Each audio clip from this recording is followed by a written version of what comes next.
What is happening out there, rotoscouts baseball fans?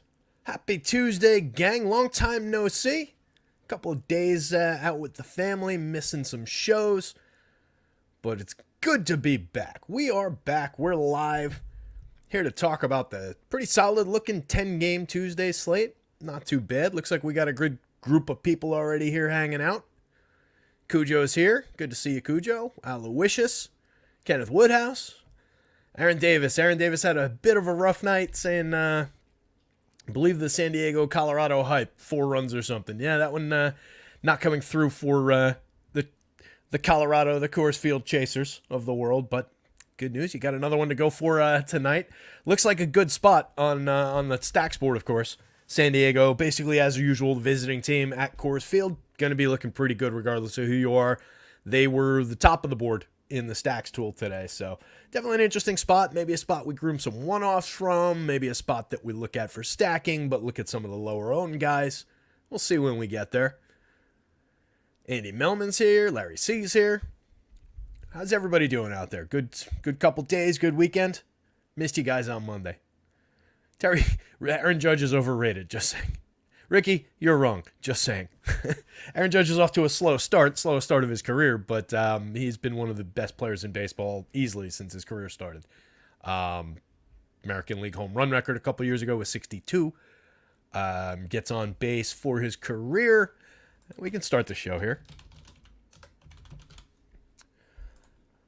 Aaron Judge came into the league in 2016, currently 31 years old. For his career, he is a 279, 393, 579 hitter with a 163 WRC+. So for his career, since 2016, he's been 63% better than the average player creating runs. He has hit 260 home runs in that handful of years. He is a hell of a baseball player. He draws walks at a 15.5% clip, strikes out a lot. 28.7% strikeout rate, but that's completely offset by having a tremendous eye, drawing a ton of walks, having a fantastic on-base percentage. 390, that's the underrated part of Judge's game. He's a terrific hitter in terms of putting bat on ball, and he's terrific at getting to first base when he's not blasting home runs over the wall. You want to talk about premium contact? Career barrel rate, 21.1%. Career hard hit rate, 57.3%. Yeah, he's overrated.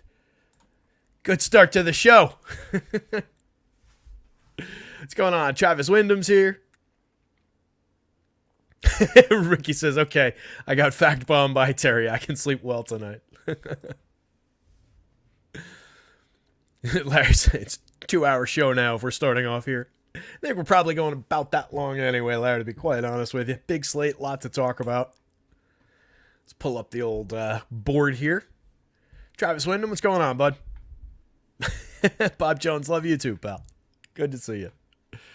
Yanks lineup is in. That's in that first game there. You can see Mr. Judge, and you can see his numbers this year. Like I said, definitely no arguments if you want to talk about his start this year. It's been pretty bad. By far the worst 104 plate appearance to start a season of his career. Maybe not the worst 104 plate appearance stretch, but the worst start to a season in his career. 93 WRC+. Those numbers I read before include these 104 plate appearances, though. Still pretty good. Anyway, let's take a peek at the pitching board. Actually, no. We'll start with the Vegas runs, as usual. Just updated this in the background a couple minutes ago. Athletics at the Yankees again. Yanks have had a little bit of a run-scoring drought the last couple of days, too. It's been interesting. We also had Aaron Boone get tossed for something a fan said behind him in yesterday's game, which was interesting. Great video of that if you're on social media. There's a clip where you can just completely... It's camera's on Boone, he clearly says nothing, and you hear the entire back and forth between him and the ump. Pinstripe Pimp is here. What's up, guys? One day I'll get in here on time. We're just getting started, buddy.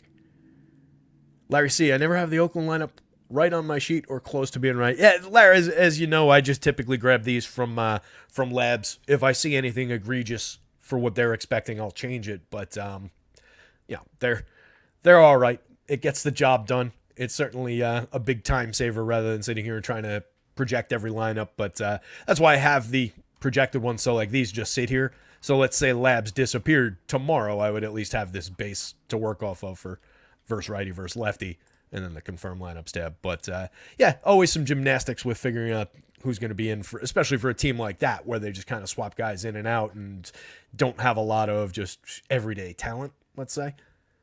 So with teams like that, it's a little bit more difficult.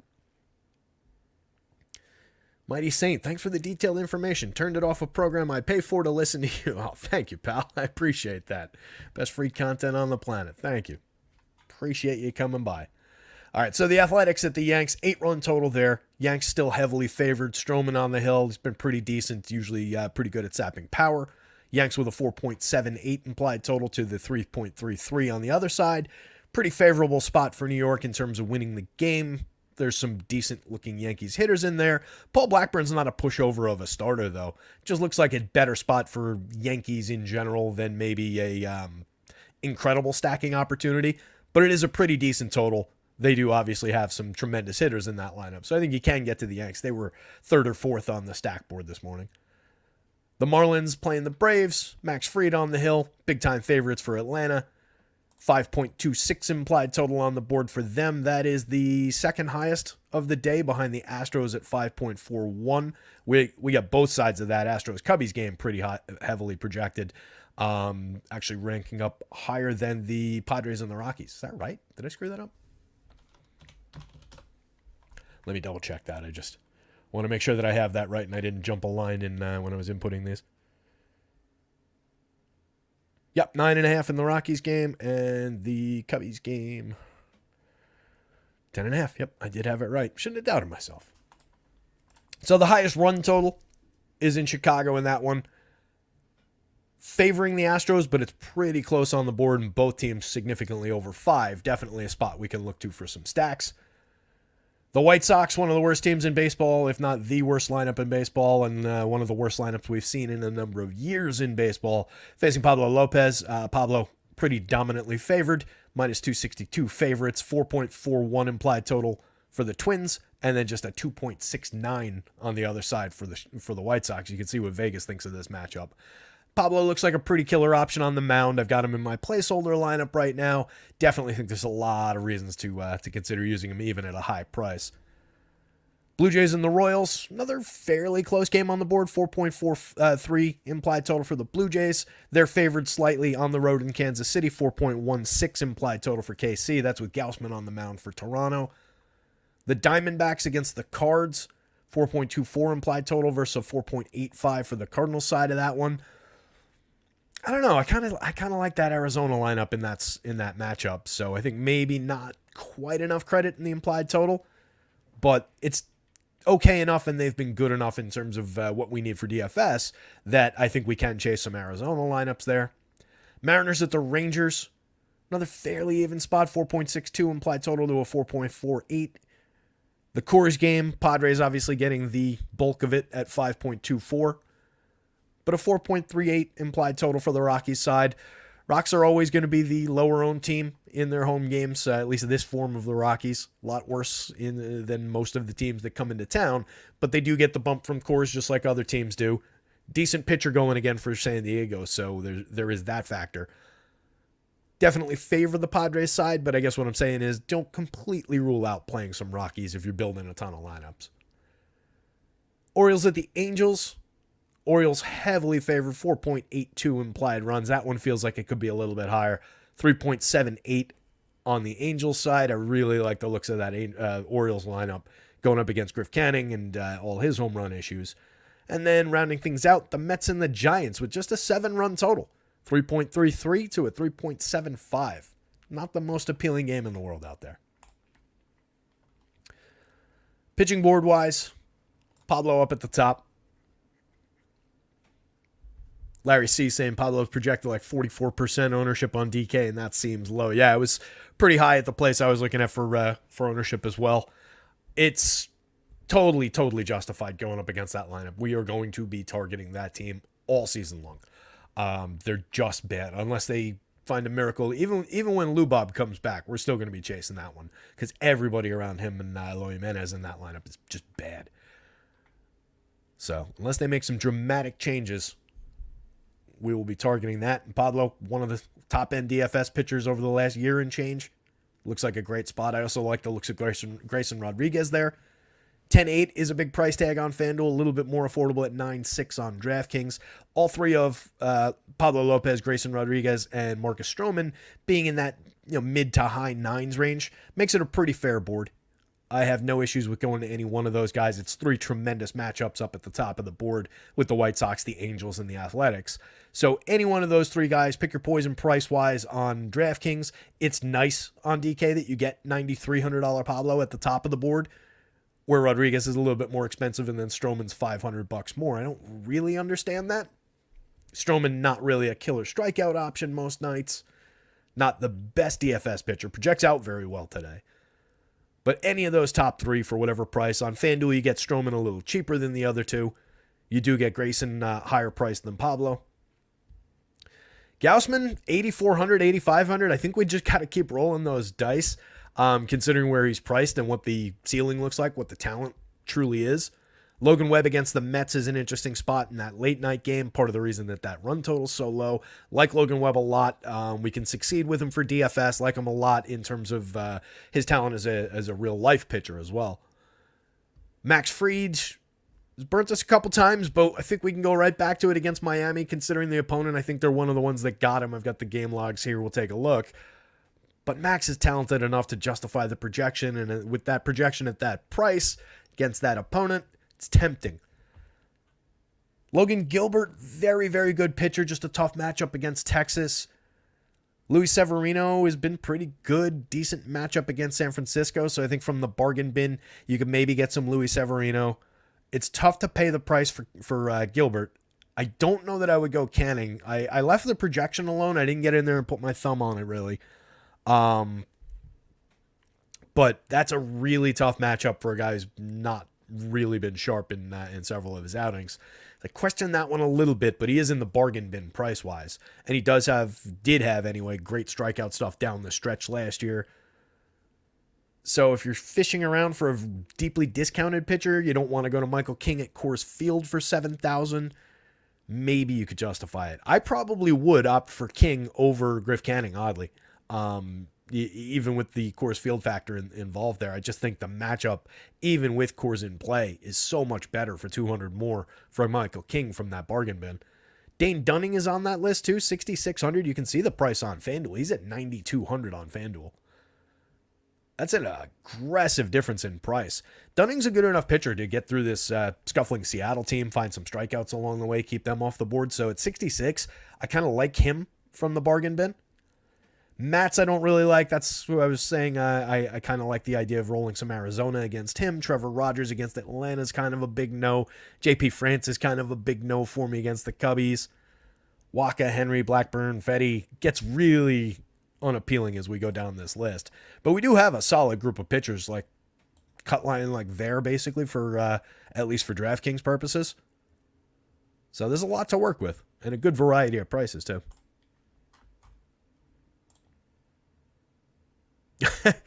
Did I ever work at a deli counter? I've worked not at a actual deli counter, but I've definitely sliced cold cuts before. We had a slicer back in our pizza place that I worked at. Worked at a food counter at the pizza place and everything. So Paul Blackburn, as Stephen Leibowitz is in the chat pointing out, 25 innings, 18.6% strikeout rate in the small sample so far, just a 1.08 ERA, but a 3.73 xFIP, a little bit more honest. But again, Blackburn, not a bad pitcher. Last year, 4.34 xFIP underneath a 4.43 ERA. A little bit better for strikeouts, 22.4% versus the 18.6 so far this year. That's with an increase in swinging strikes this year. A little bit of a step forward there in the tiny sample. He hasn't given up a home run yet. But you can see Stuff Plus doesn't really like him. Kind of just an average arsenal of pitches. But he's been avoiding barrels. He's been keeping the ball down so far this year. He was good at that last year. 2.37% home run rate, 87.2 miles an hour of exit velo, 32.8% hard hits, just 5.7% barrels. So he has been successful in at least this 128 innings over the last 2 years at keeping the home runs off the board. Pretty good at it the year before. There was a little bit more premium contact in here, a couple more home runs, but he's been effective over this stretch of time. It's just for DFS. We don't really get a ton of strikeouts out of Paul Blackburn on most nights. Yanks coming in with a 20.7% strikeout rate collectively for this confirmed version of the Yankees lineup. There are some significant strikeout bats in there, but there's a lot of guys that kind of offset it on the whole. A lot of contact-oriented guys. There's a big Juan Soto problem right there in terms of strikeouts. So not really my favorite target. 7,600, I do think you can consider him in that value bin on the DraftKings slate, but he's kind of on the higher end of that. So do you really want to target that in Yankee Stadium? Doesn't really track for me.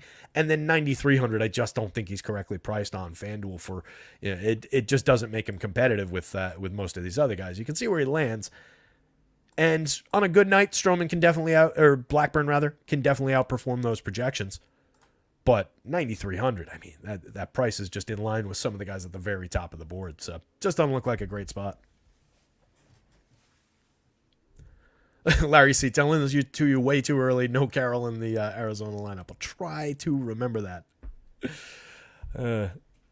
On the Yankee side, Marcus Stroman, correctly priced, 9,800, 9,700, projects out pretty well against a Athletics lineup that definitely swings and misses a ton. If this is the confirmed version, this is the projected version, but if this is what we get, 29% strikeout rate so far this year. By the way, you notice I added the 2024 StatCast hitter numbers in. Still not enough sample to really believe in some of them, but at least there's another talking point to have there. But I left the 2022s in here too, so we could keep those and have a multi-year discussion when those come up. But I do think it's a night where Stroman could pick up a little bit more than his typical, 21%. He was at 20.7 last year. He's at 20.9% so far this year. 2.42 ERA with a 3.79 xFIP, keeping the homers down, keeping the launch angle down at 3.7 degrees. Doing Marcus Stroman things, inducing ground balls, and as long as they're not flying up the middle and getting through the infield too frequently, he usually pitches pretty well. Looking at the game logs, faced Toronto twice. Struck out 6 Blue Jays the first time. That was in his second game of the year. Walked 1, gave up 3 hits, but no earned runs. Game after that was a bumpier one against Miami. He struck out 7, but he gave up 4 earned runs. He also walked 4. And then when he faced the Blue Jays this most recent time, he went 5 1/3, gave up 2 earned, 1 home run, walked 2, only struck out 2. Not a great DFS start. And you do get those out of Stroman from time to time. He's not a high strikeout guy. But that was against a pretty stingy Toronto lineup. So we'll forgive him that. And with a lot of strikeouts available here, I do think it's a bonus strikeouts day for Stroman, or the potential for one. So he's definitely in play for me. Not the most enthusiastic, yes. I'm more enthusiastic about either of these two guys. On the right day, obviously, Gausman, maybe even some Logan Webb. But I do think Stroman's justifiably projected and priced up near the top of the board there, and we'll definitely have some. If we're going to bats, it's not the greatest spot in the world considering Stroman's ability to typically keep the ball down. But again, he has given up home runs in each of the last 2 games, just 1 home run in each of those 2 games. Blackburn on the other side is yet to give up a home run. But it's not a really appealing spot for DFS stacking, for grabbing boatloads of DFS points against a pitcher like this. You're going to get a lot of ground balls that lead to a lot of zeros in lineups. If you do go there, I'd be looking at some of the lefties. Some Ryan Noda, some Seth Brown. Let's see if we actually got this lineup. We did. How about that? Hey, Asteroider's back in it. It's a plus. So now that we're dealing with the actual lineup, it goes down to a 27.1% because Estroid is at a 9.5% so far over his 21 plate appearances. Obviously an extremely small sample there. Struck out at 19.9% last year. But love having the speed burner at the top of the lineup. He was destroying AAA after they sent him back down mistakenly. And 21 plate appearances in the show. He's got 2 homers, 2 stolen bases, a 282 WRC+, getting on at a 476 clip. This is the critical factor for Ruiz. It's not really the power uptick that he's experiencing, it's can he get on base? Can he get on base and use the ridiculous speed to rack up fantasy points? But I do like him at the top of the lineup, hitting ahead of Ryan Noda, who I was just saying was one of the lefties that I'm kind of eyeballing if I'm going to this team. I like Noda in terms of his ability to get on base. He hasn't shown it at all yet this year. 297 on base, just 1 home run below the Mendoza line over 75 plate appearances. But last year got on at a 364 clip, 16 home runs. Pretty solid option for helping create runs. Rooker's got power from the right side, but not a great power matchup. We see Rooker a lot in the 8, 9, 10 range in the home run model. Right now, below 6. It's the best spot on the team for power today. And you can see the early returns in his premium contact profile are right in line with where they need to be to continue last year's power success. 4 home runs on the board already this year, but 190, 244, 500. Certainly not the most consistent triple slash over 45 plate appearances, but there is power there. So if somebody hits a home run against Stroman today, wouldn't totally stun me if it's Rooker. Wouldn't shock me if it's Seth Brown either. Pretty good hitter for premium contact upside from the left side of the plate, a 4.95 in the home run model. 1 on the board and a stolen base so far this season. Good amount of power, a little bit of stolen base ability from him. That as a 4-man is probably, the top to bottom of my interest in stacking athletics, but I wouldn't leave out Zach Geloff. He is probably their best player. 3 home runs, 4 stolen bases already. Just an 87 WRC plus, kind of underperforming the triple slash. Just a 205 average, getting on base at a 271 clip. But he's effectively priced for the struggles that he's had early this season, especially when we consider the 14 home runs, 14 steals, and 300 plate appearances from just last year, the 133 WRC plus and a 237 ISO. So Geloff's a very good player. So we go 4, 5 in there. Tyler Nevin, fairly cheap. Righty bat, first base, and outfield eligibility on DraftKings. First and third base for only 2,200 on FanDuel.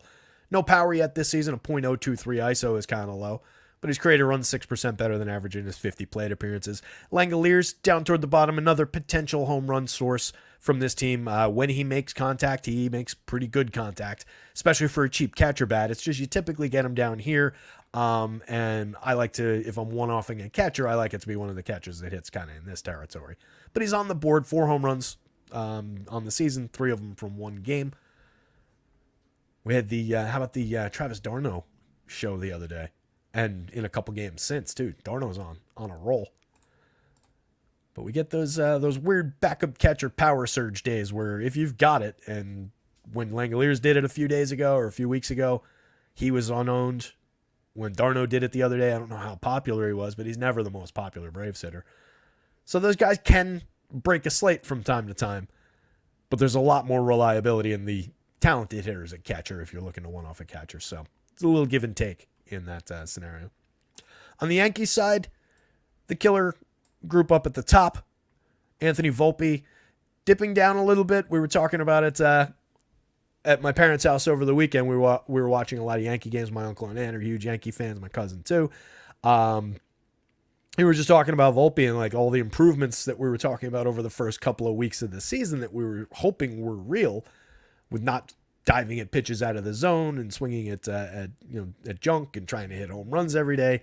He's kind of gotten back to some bad habits already, so hopefully he recognizes that, or the hitting coach does, and turns things around. But we've dipped down to 286, still a great 362 on base, 405 slug, who cares, 119 ISO. He's got 2 home runs on the season, 6 stolen bases, still creating runs 30% better than average over his 96 plate appearances, and just one of the best spots in a lineup in all of baseball, hitting ahead of these guys.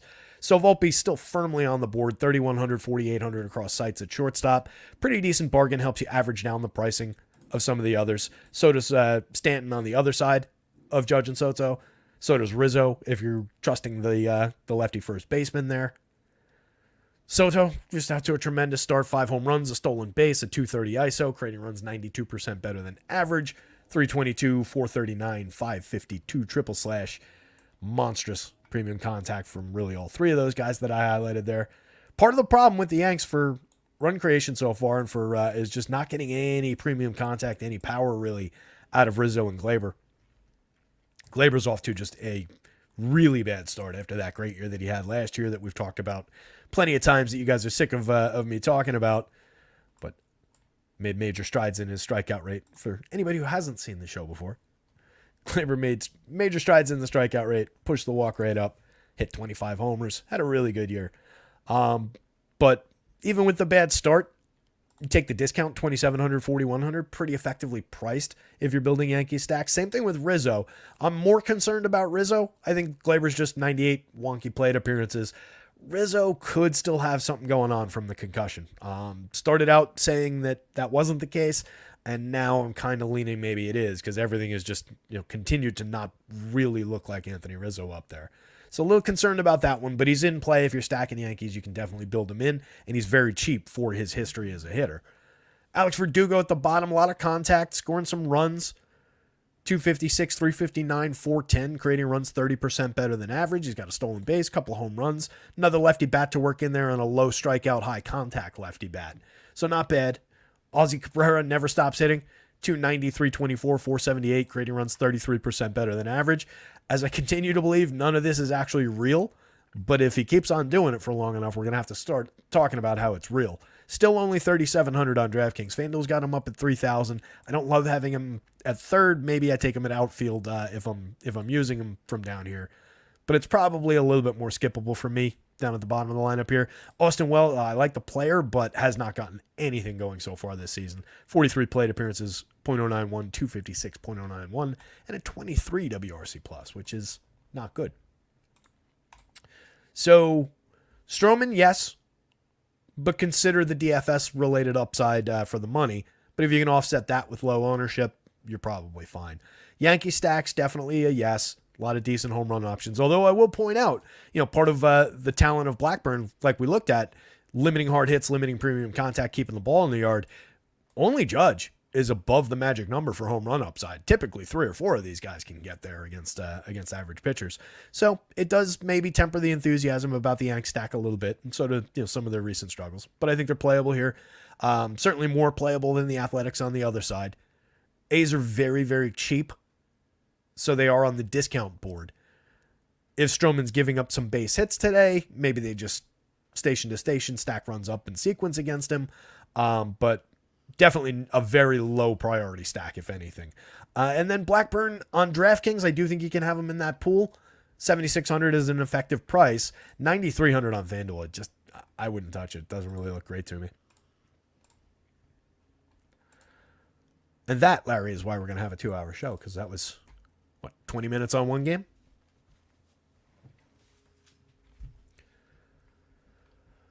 Marlins and the Braves. Let me see if I can grab these lineups. Doesn't look like Labs has them just yet. Let's see if Twitter has them.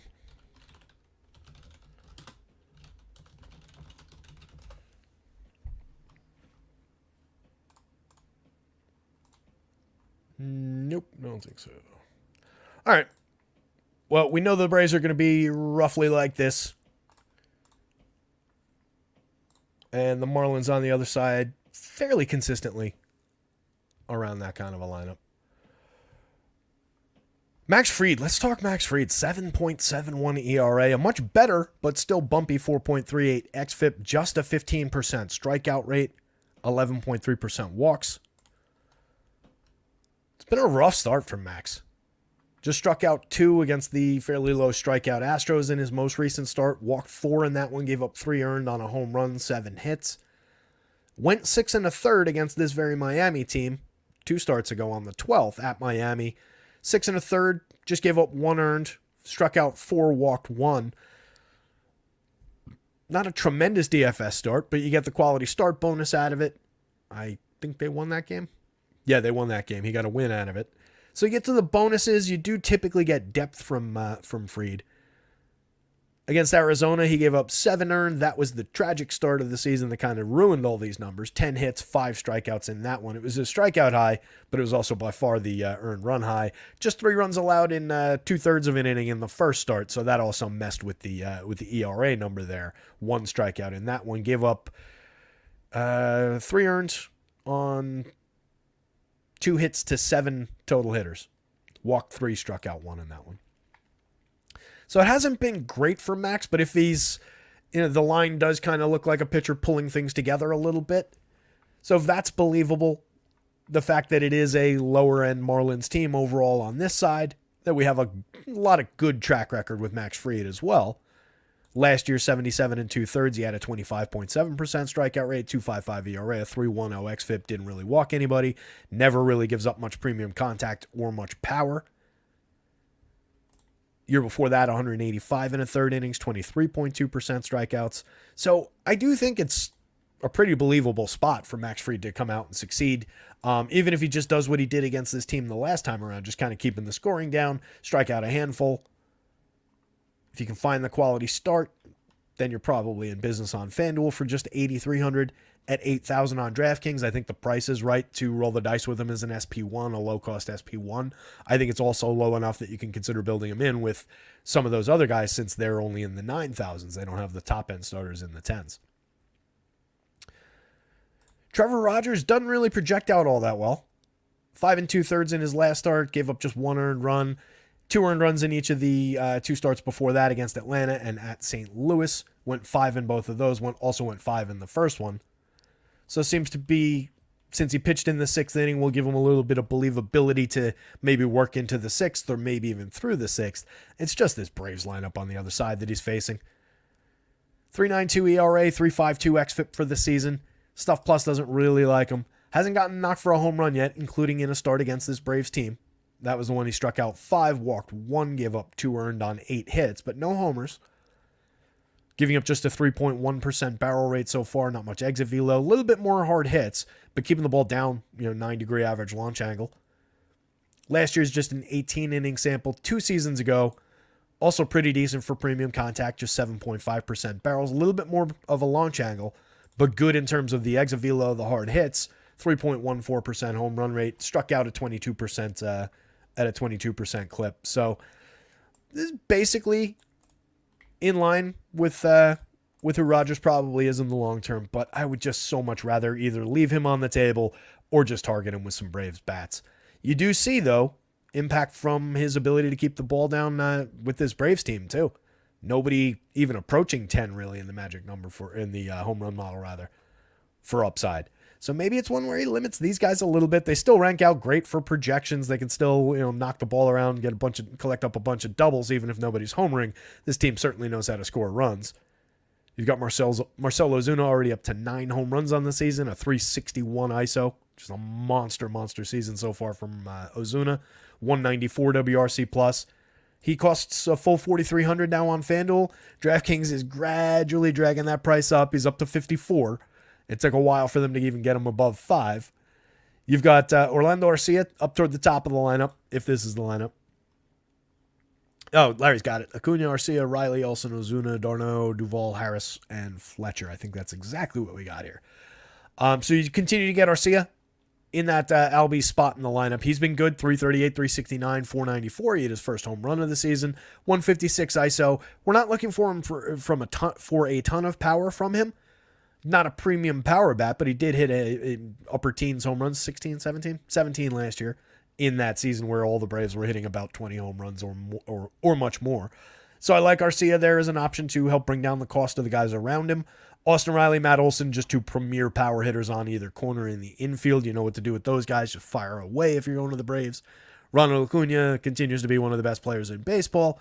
128 WRC plus for the season, and that's with a slow start. Not Aaron Judge slow, but slow. 293, 408, 378. Perfectly functional triple slash. A little bit down for him maybe, but just a .085 ISO from him is weird. 1 home run is weird. 5.1% barrels. 47.5% hard hits. This hard hit number in a vacuum is still pretty good, but it's low for him, and the barrels have been way off. But really, no concerns about Acuna, and the sites obviously don't have any. They're keeping him up. They're keeping you paying the superstar tax, the MVP tax on him. I think he's totally worth going to if you're stacking Braves. So 1 through 5 in any order, basically in any matchup, are premium. Don't really sweat Matt Olson lefty against Trevor Rogers here. I'm happy to get to any combination of those guys. And then you do get d'Arnaud in here just for $4,200, $3,000 on the FanDuel slate. He's up to 5 home runs in just 61 plate appearances. As we've been saying since he stepped in with Murph going down, he's a backup catcher who doesn't hit like a backup catcher. He hits like he could start for many teams across baseball. Just content to be here with the Braves backing up Murph and getting his 200 and change plate appearances. Last year, 11 homers in 292 and a few key DFS spots. Had the 3-homer game the other day, and I think he's hit 2 since to get to the 5. 273, 344, 636.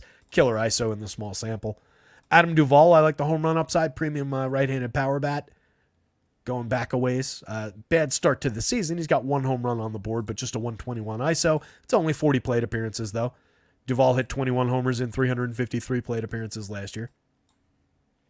Michael Harris, star caliber talent down toward the bottom of the lineup. Power, speed, the whole package. 307, 344, 466 on the season, 3 homers, 4 steals, a 125 WRC plus. And then you just get poor David Fletcher dragging the whole thing down at the bottom. He's the only one in this entire lineup that isn't really much of a hitter. I think you could maybe throw him into a lineup or two if you build 50 stacks of Braves tonight, which is probably too many. But if you do find yourself building a ton of Braves lineups, maybe you work him in just for variance sake, just for a very cheap bat and wrap him back around to the top. And if you use Fletcher's price and have Arcia in there as well, you can do those two and probably get like Acuna, Riley, Olsen. So he's functional, but he is not a good hitter at the plate. Never has been. On the Marlins side, really don't like the idea of attacking Max Fried. Just a pitcher who just is notoriously keeping the ball on the ground. There's a lot of these guys tonight. If you do go there, Luis Arraez at the top of the lineup, 276, 336, 347 to start the year. Not nearly the hot start with the bat that he had last year. Not bad, but he hasn't been that elite singles hitter that we saw last year so far this year. But if you're looking for balls through the infield and a guy to get himself to first base with weak base hits a couple times in this game, set the table for some of these other guys, I do think Arraez, especially with his price down, should be included in your Marlins stacks. Brian De La Cruz, a little bit of power from the right side, 5 home runs on the season, 273, 291, 465. Pretty decent player. Not poorly priced at 2,800, 3,800 across sites. Josh Bell hit a bunch of homers a few years ago. He's got 3 on the board this year. Just a 136 ISO, though, well below average for run creation, below the Mendoza line, not even getting on at a 300 clip. That's where it gets weak with these Marlins, is like there's that big lack of Jorge Soler in the 2 spot that they had last year.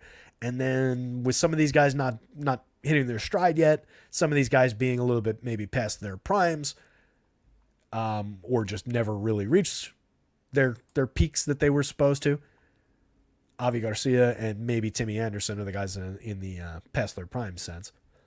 There are spots to go to in this lineup, but it's a little bit weak once we get past a couple of playable options there. Timmy, just 250, 288, 276, not really resurrecting things so far in Miami. Kind of worried about that spot. I think I told you guys I went out and acquired Ha-Seong Kim to take his job in the Dynasty League. Getting a lot more production from Kim so far. Jazz Chisholm, their best player, 5,100, 3,000 across sites, 2 homers, 4 steals, creating runs 4% better than average. You don't skip Jazz too many times in stacks of Marlins. That said, a lefty-lefty against Max Fried in this situation, probably not a great DFS spot. Avi Garcia has made a career out of hitting lefties, but again, he's probably on the backside at this point. 244, 261, 482 WRC plus over 46 plate appearances, 2 home runs, but I don't know, it seems like a stretch, even at the very, very cheap prices, to be dipping down toward the bottom of the Marlins lineup against Max. Emmanuel Rivera, Otto Lopez, Johnny Pereda, whoever the hell Johnny Pereda is. 5 plate appearances, literally never heard that name before. Minus 100 WRC plus. Don't think we need to sweat the bottom of the Marlins lineup. So Braves bats, always a yes. But consider what the option looks like tonight with a little bit of a dip in the home run model.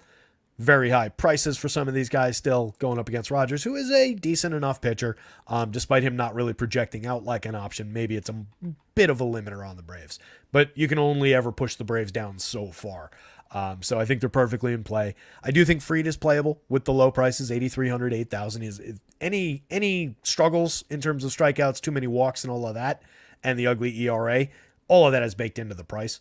Max Fried should, on talent, be more expensive in this spot. So everything Braves is a yes. Everything Marlins is like kind of a just don't. You can probably get away with a few stacks of bats, but it's pretty unlikely to succeed. You're just throwing a contrarian dart or two. And then Rogers, I just wouldn't go to. Astros and the Cubbies. Again, this one's got the highest run total on the board at 10.5. Makes it pretty interesting. Let's see what we got lineups-wise here.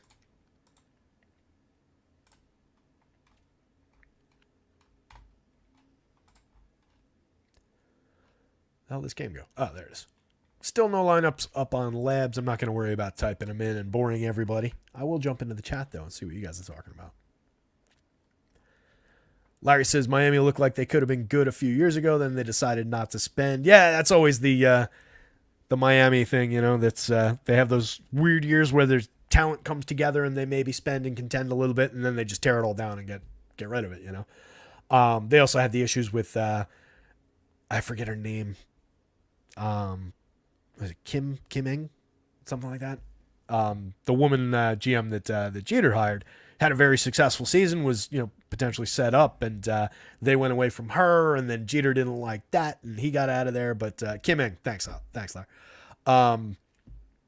So yeah, it's just a messy situation there, and it has an impact on baseball. Unfortunately, they also this year lost a bunch of their starting pitchers, which kind of hurts them as well. But they weren't there with the bats really, I don't think, to contend this year. Tim Anderson boxes more like Kim Anderson, whoever she is.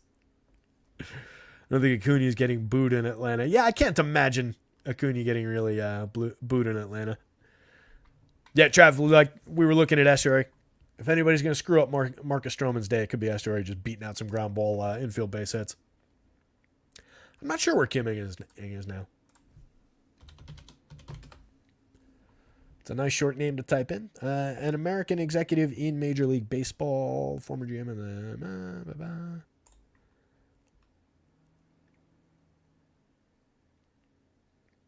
I think she's just maybe looking for a gig.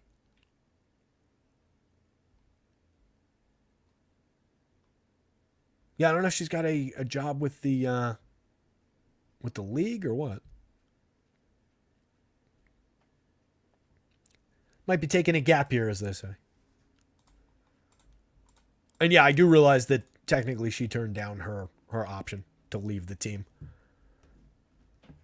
But that was obviously for very specific reasons.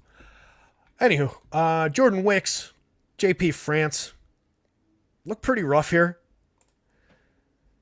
France, last few starts, 4 strikeouts, 3 strikeouts, 4 strikeouts, 5 strikeouts, handful of earned runs in each game, including against Texas. Really rough one, gave up 8 earned in 4 innings, 8 hits, a home run, walked 4, struck out 3. 2 home runs in his most recent start. That was against Atlanta, so a little bit of forgivability there. But this Cubbies team's pretty good. Some decent power bats, some very good on base bats. Couple of high strikeout guys, but there are also a couple of very good low strikeout bats in this lineup. Certainly not a pushover spot for JP France. He's sitting at 16.3% strikeouts, a 7.08 ERA, 5.34 xFIP. Wasn't very good last year, 17.4% strikeouts, a 4.81 xFIP. Not awful. Again, another guy, not awful for premium contact, though. Even in these bad starts so far this year, just 87.2 miles an hour of exit velo, 28.8% hard hits, 6.9% barrels, fly ball oriented, but limiting to some degree anyway, premium contact. But no real reason to go play JP France, I don't think. 5,600 if you wanted to consider him from that price point on DraftKings, maybe you could get away with it just because he's so cheap. It's a hitter price. But it's not really one I don't think is worth chasing here. At worst, I would expect the Cubbies to get on base, do their thing, and stack up a few runs against. Even if they don't go off for a big DFS winning kind of a stack type day, and with all the runs on the board, they very well could. I do like them to spoil JP France's upside and give him a bad DFS score, even for the money. Jordan Wicks, 28.2% strikeout so far this year, a 5.29 ERA, 3.74 xFIP. I know the Astros haven't necessarily been winning games, but I still have a very healthy respect for this group of hitters here. Jainer Diaz, Pena, and McCormick, I think, are pretty good. So I'm really not looking to roll Jordan Wicks out there. Not with the aggressively high walks. He did have 2 starts where he only walked 1, but the other 2 starts he walked 4 against Seattle, walked 3 against Texas. Struck out 5, 6, 7, and 6 in those 4 starts. So again, the strikeout rate is good. He's been decent at limiting home runs, but not really contact. 12% barrel rate is pretty high. A lot of guys in this Astros lineup that can turn on that. So I think it's one where I'd probably leave Wicks to the field. 6,900 on DraftKings. It's not really appealing even at that price. 75 on FanDuel. No real love for the Jordan Wicks spot. I think we're just looking at bats. And again, both these teams up over 5 with the 2 highest implied totals of the day, or 2 of the 4 highest. Definitely looks like a spot for bats. Jose Altuve, big yes for him. 5 home runs already this season. Jordan Alvarez has 5 home runs already. Kyle Tucker's got 5 home runs a couple spots down the lineup. All 3 of the guys with 5 home runs are very much a part of any Astros stack or most Astros stacks that I build. In between those guys, Alex Bregman still scuffling. 4,600, 2,700, 213, 302, 280. Having a rough start to the year. Not really generating any premium contact. That was an issue for him last year as well. Still just striking out 11.6% of the time, walking in an 11.6% clip. Right in line with what he's done in previous seasons. Just a .067 ISO, though, with the lack of authoritative contact. Makes it a little bit problematic. He's really been struggling, well below average for run creation. You can see basically everybody else above average for run creation. So Bregman, as much as it might pain me to say, in the heart of the lineup here as a third base option for a cheap price. More skippable, certainly, than these other 3 guys. Let's put it that way. And probably more skippable than maybe all 3 of those guys. But he's more a part of this group now than he is this group, at least until further notice, till he gets things going. Tucker and Alvarez, as we always say, no concerns for them lefty-lefty whatsoever. Like literally the 2 best lefty-lefty hitters in baseball. So no worries about them against this pitcher. You can absolutely roll them out. You can see with this team, though, too. Nobody over 10 in the home run model. Alvarez at the top at 9.09 is fairly close. Tucker just at 6.61. Jainer Diaz at 5.92. He's having a nice start to his year over 90 plate appearances. 289, 333, 434. Creating runs 24% better than average. 3 homers on the board. Pena has continued the strong start. What I like best for Pena is the 372 on base. He's also not really striking out. Not really drawing any walks, but for DFS purposes, as long as you're putting things in play, I'll absolutely take that. And low strikeouts and low walks equals a lot of balls in play. 2 homers, 4 stolen bases on the season. The on base helps him exploit a little bit of speed. Stack up some counting stats for us. McCormick hasn't been good yet this season. 262, 352. The on base is nice. 2 stolen bases, but no homers. No barrels yet this year. In 71 plate appearances. This is extremely odd for this player. 11.1% barrel rate last year, 10.2% the year before. No barrels from Jose Abreu is a lot less surprising. He's also at .068, 138, .085, negative 32 WRC plus. That's hard to do. He's 132% worse than average for run creation so far this year. Mauricio Dubon at least gives you 2 positions on DraftKings for a cheap price, 4 positions on FanDuel. Those 3 guys are your top priorities. Like I said, I probably dip on FanDuel to one of these 3 over Bregman. But Bregman for just 27 as the cheapest of that 4-man group there is kind of tempting. Especially if he's hitting in his usual spot in direct line with those guys. It's easy enough to stack them. They're all arguably among the stars here. A couple $100 too cheap, especially with Kyle Tucker being 200 more than Jordan Alvarez. I don't really understand that on DraftKings. Really, I guess maybe they're trying to justify it with the stolen bases, a little bit more run creation so far. Alvarez is the superior of those 2 players by enough. Enough that it makes this price significant. And then on the Cubbies side, if this is the lineup we get, Nico off the top, getting on base at a great clip. It's weird that he hasn't stolen any bases yet, considering he's getting on at a 389 clip and has done so over 90 plate appearances. 43 stolen bases last year while getting on at a 346 clip. Year before that, 20 in 517 plate appearances. A playable contact hitter off the top of the lineup that you can definitely stack up, used to set the table for Cody Bellinger, Chris Morel, Michael Busch, where the power on this team is. Bellinger's triple slash still needs to round into form, but the power's come along a little bit. He's up to 4 home runs, a 185 ISO, still just a 95 WRC plus. You have Morel, 25% worse than average for run creation, just a 205, 272, 361, but another good power bat, 3 home runs on the season, some pretty good premium contact. Michael Busch has just been destroying Major League pitching. 78 plate appearances. He's got a 19.2% barrel rate, 46.8% hard hits. He's hit 6 home runs in those 78 plate appearances, a 309 ISO. Has made himself a key part of this Cubs lineup. So I like Busch in the middle there. Still first and third base eligible for only 33 on FanDuel. Just a first baseman on DraftKings. You get a positional conflict. Actually, I think I just saw that they have waved bye-bye to Garrett Cooper. So he's probably not going to be in the lineup. Yeah, Garrett Cooper was DFA'd, so he's not going to be in the lineup. So don't really sweat the positional blocker there, and I greatly prefer Michael Busch in that equation, in that head-to-head anyway. Dansby for only 43.29 across sites. 2 homers, 2 steals. The counting stats are nice. The ISO hasn't been there. The WRC plus not really there. The triple slash has been a little bit weak. But just going back in time, we know that we like Dansby Swanson for power, for speed. 22 homers, 9 steals last year. 25 and 18 the year before. A very good DFS shortstop, and comes pretty cheap in the heart of the lineup. Tauchman, if we get him 3,500, 2,500, effectively priced for a guy who gets on base like he does. Decent run creation mark at 114 WRC plus, 373 on base over 59 plate appearances. We've seen the on base from last year was 363 over 401 opportunities, 107 WRC plus last year. Kind of a role player talent, but a guy who is involved in the creation of runs in this offense. So it makes him a little bit stackable at cheap prices. 25, 35. He's one of the more playable cheap guys in this lineup. John Gomes, kind of an afterthought down toward the bottom, a little tiny sliver of catcher power left. 1 home run so far on the season. And then Alexander Canario at the bottom, if that's who we get. 308, 357, 615 to start his career here. 14 plate appearances. Reasonably playable probably for 23, 34. Do we have any? 17 plate appearances last year. Also had a home run. Pretty similar line. He's increased his run scoring a little bit in a very tiny sample.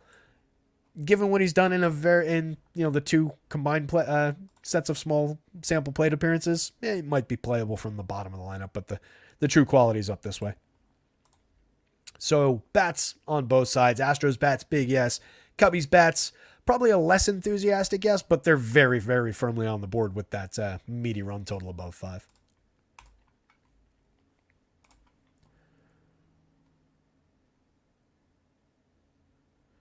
Dennis saying they haven't had Nico in the leadoff spot. I don't know if that has affected his stolen base attempts. Hap's been leading off. Yeah, it probably would impact the stolen base attempts. I don't know if he's actually... Let's see how many he's had.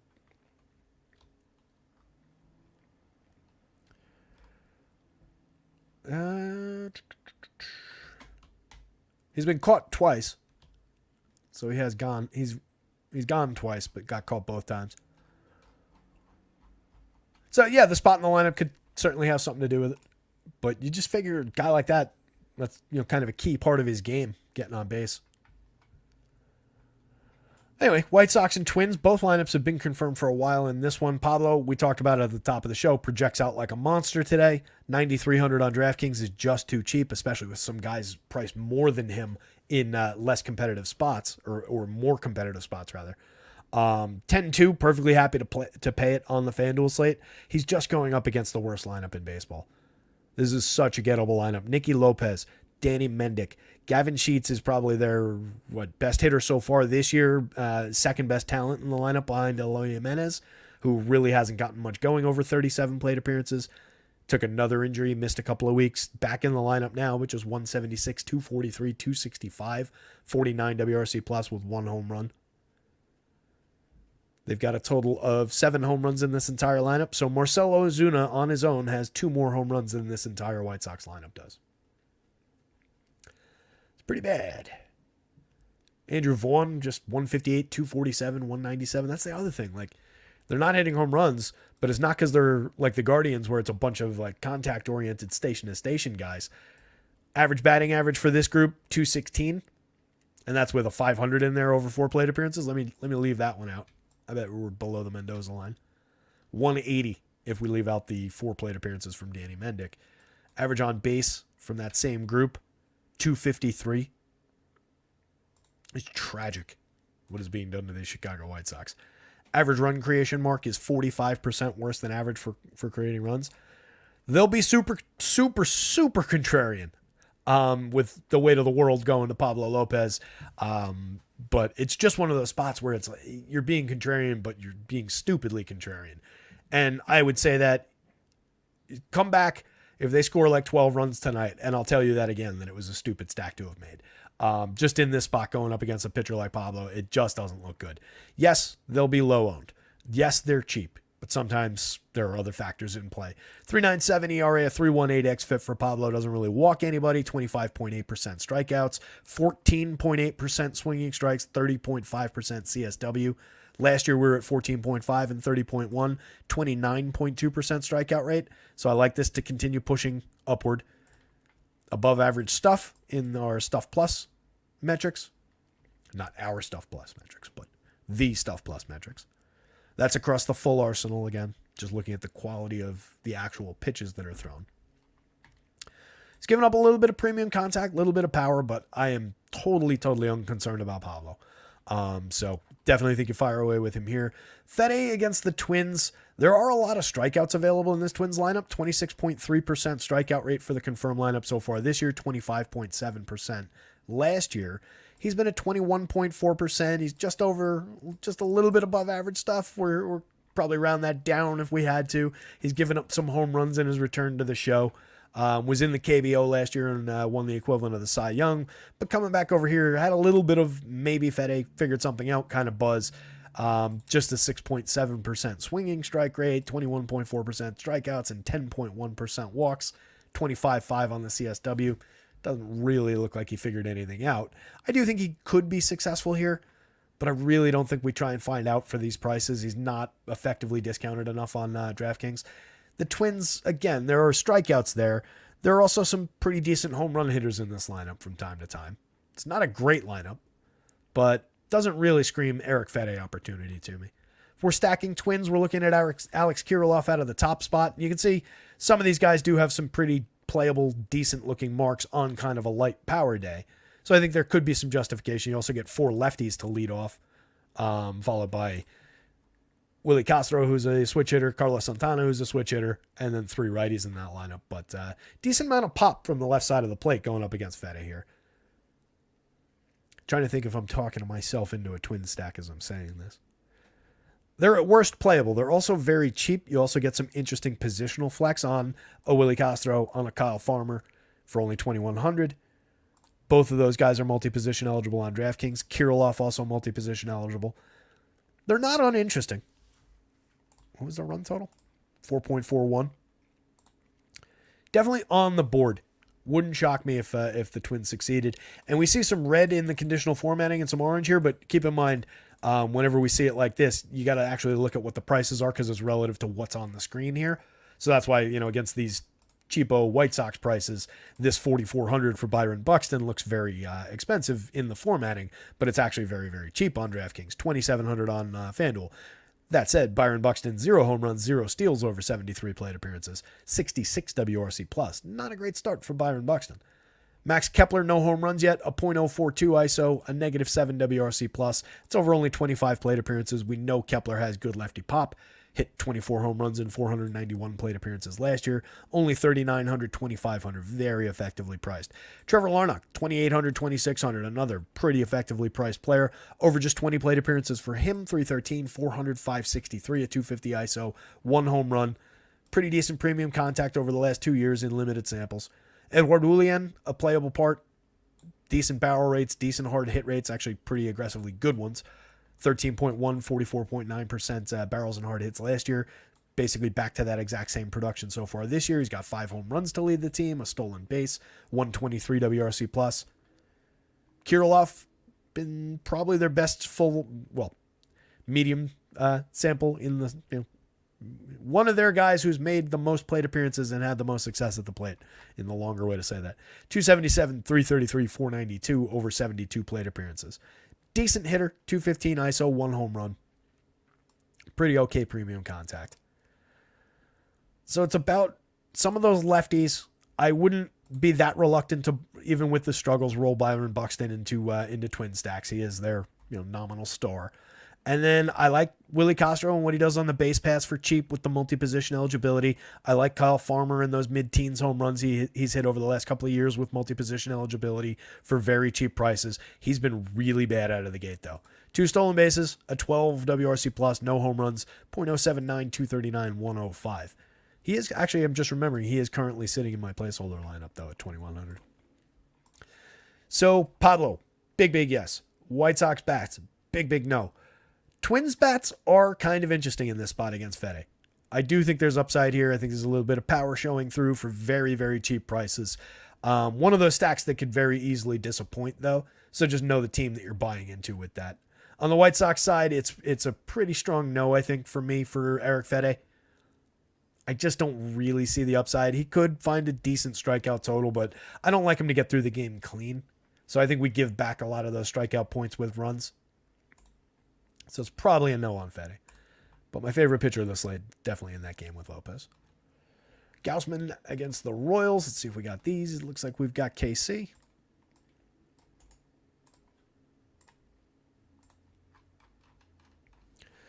While we're here, hit that like button. Hit the subscribe.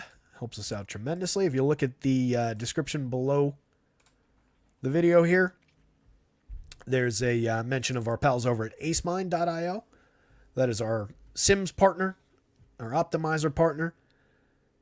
They've got great products: baseball, basketball, football, MMA, PGA, working on a number of other sports. There's an optimizer, there's sim tools.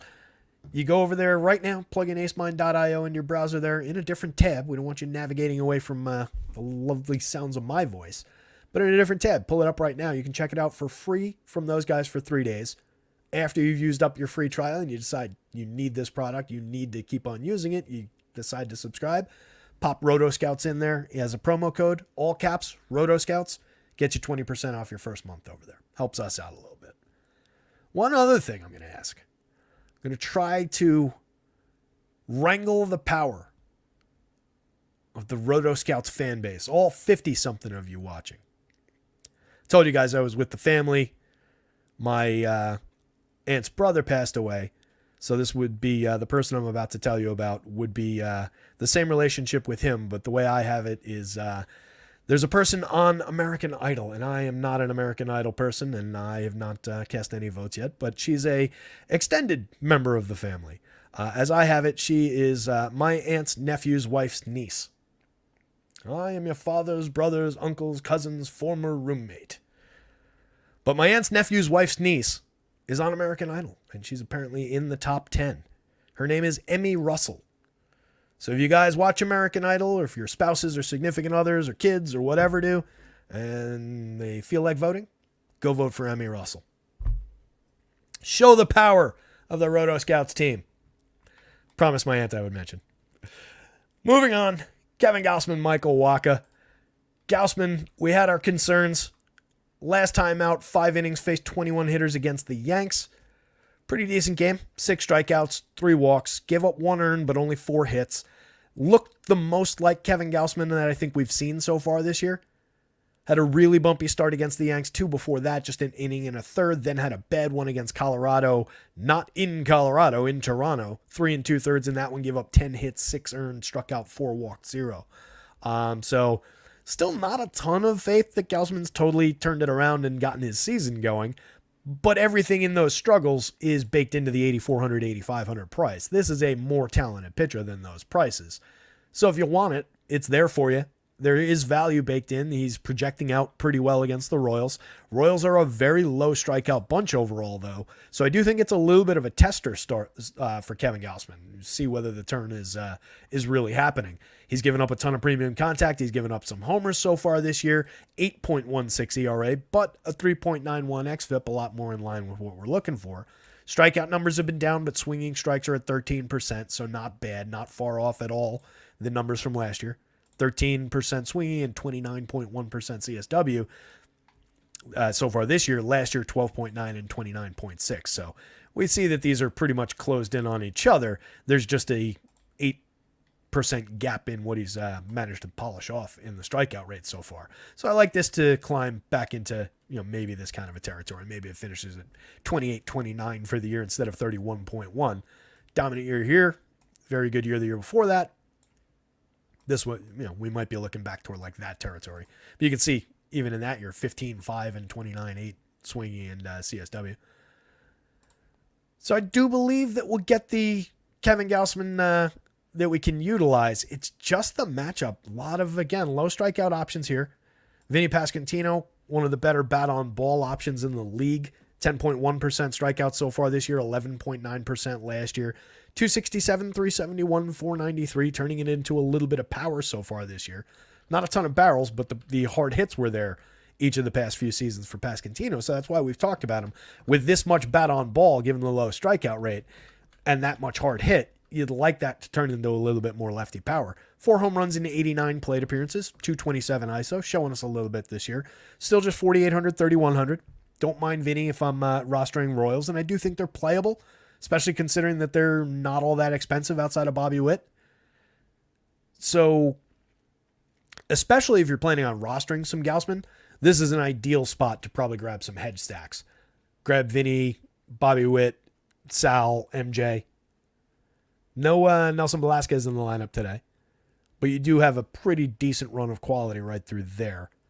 And then raw talent's in the leadoff hitter. Where's he at now? 224 on base. That is not going to get it done. I cannot believe that they're still rolling him out there in the leadoff spot.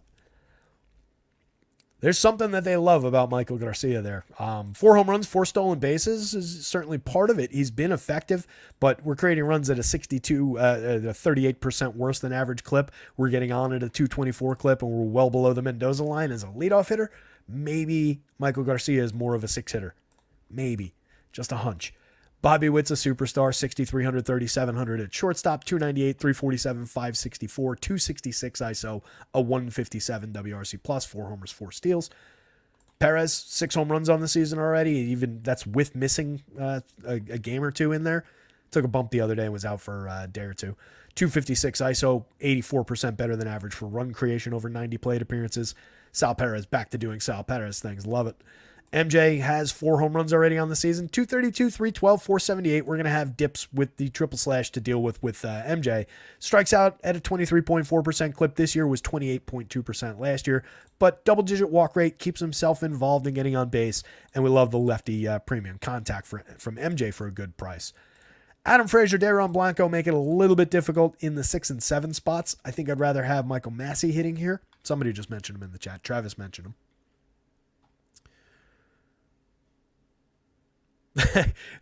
Thank you, Hoosier.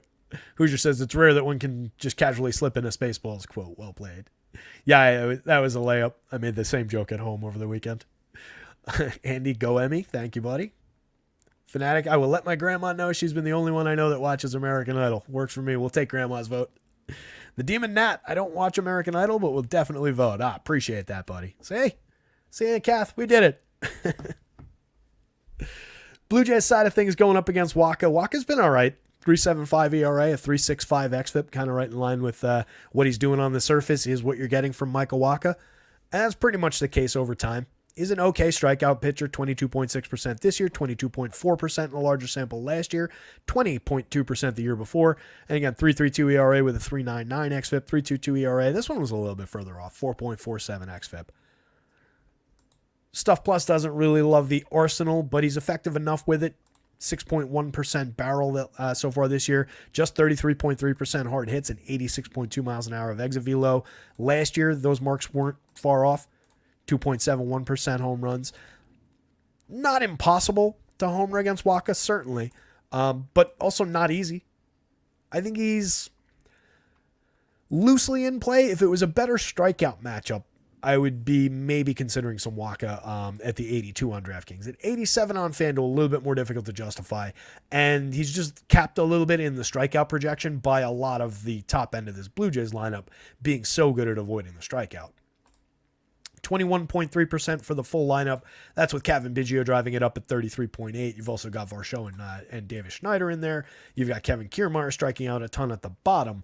But their best hitters all walk, don't strike out at all.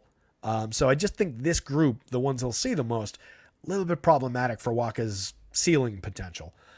This Blue Jays team hasn't been very good so far this season. There are a couple guys above average for run creation, but not necessarily the ones you would expect. Bo Bichette just 93 WRC+, George Springer 82 WRC+. Turner's been terrific, 63% better than average for run creation, 299, 402, 493. Pretty good ISO, 2 home runs so far. And then Vladdy's gotten it going a little bit, up to 118 WRC+. Still just a 138 ISO, but we've got 3 home runs on the board in 103 plate appearances now. Still hitting the ball very, very hard, very, very frequently, 51.5% hard hits, 230, 350, 368 triple slash. So not quite where we want him, but the struggles have diminished a little. You just still have that positional blocker on DraftKings, which absolutely sucks with wanting to stack this team. FanDuel, it doesn't matter. Varsho up to 6 home runs, showing a little bit of life. 2 stolen bases, 154 WRC+, a 319 ISO. Kind of playable. 8.03 in the home run model. It would be really good for Toronto if he was able to really get it going in any kind of consistent manner. Davis Schneider, playable, 39-28 across sites, multi-position at second base and outfield. Kevin Biggio, the exact same positioning. If I'm deciding between the two against Waka, I'll probably opt for the cheaper Kevin Biggio from the left side of the plate. He's got a homer, a stolen base, just a 125 ISO, but he's creating runs 31% better than average. More consistent in terms of just getting on, getting base hits. Schneider showing a little bit more power. He's got 3 home runs on the season at 229 ISO, but you can see the difference in the 2 on base percentages to highlight what I'm saying. I think I opt for a cheaper Biggio in most of those head-to-heads. Kirk, kind of an afterthought. If you get Danny Jansen, there's a little bit more power in that catcher bat. And then Kiermaier, just, defense first kind of a player. Oh, I think I jumped over to talking to and looking at the chat because I was looking for who said Michael Massey before. But to round out the Royals, he would be my favorite guy from after Melendez is Massey here. 3,000, 2,300 at second base. Very playable. 11 plate appearances so far. Hasn't done anything yet this year, but a little bit of pop. Last year, 15 home, was it 15? Is that him? Yeah, 15 home runs in 461 plate appearances. So an okay lefty bat to grab for a cheap price if you need it down at the bottom of the lineup. But again, with the Royals, it's really like that group. But I wouldn't necessarily argue with like doing that as a DraftKings stack and just skipping Michael Garcia from the top spot. Not completely crazy. So, Kevin Gausman, yes, considering the pricing. I think that's effective enough, but I would want some hedge stacks of Royals on the other side. I would also just independently roster some stacks of Royals regardless of what I'm doing with Gausman. Michael Wacha is certainly playable at 82 on DraftKings. I just don't love the strikeout upside. And then bats on either side. Waka's gettable enough that if you're inclined to play the Blue Jays, it would really be these guys up here and then maybe one of Varsho or Biggio or somebody. But they're limited. They're a fairly low priority stack. So it's a lot of playability in this game, but no real extreme priority. Let's put it that way. All 4 corners playable, not one of them a major priority. D-backs, Cardinals. Tizzleman, I just spent 30 minutes trying to figure out why I couldn't see the live chat or type anything myself, and then I forgot what I was going to ask at this point, so whatever. Well, we can see you, Tiz. I don't know if you knew that message got through. That one got through. If you think of your question, I'll try and spot it. Drop it into the chat. Let's see if we got lineups here. We've got both. Perfect. So as Larry mentioned, no Corbin Carroll for the Diamondbacks. Big downgrade for them, taking one of their best players out of the lineup. Even though he hasn't been as incredible as he was last season yet this year, that doesn't take away in any way what we think of his talent. Interesting spot for Gabriel Moreno, though. Remember what I was saying about catchers hitting up lineup being interesting to prioritize as like catcher one-offs, if that's your thing. That's a pretty good hitting catcher to have in that spot against Steven Matz. I don't dislike that at all.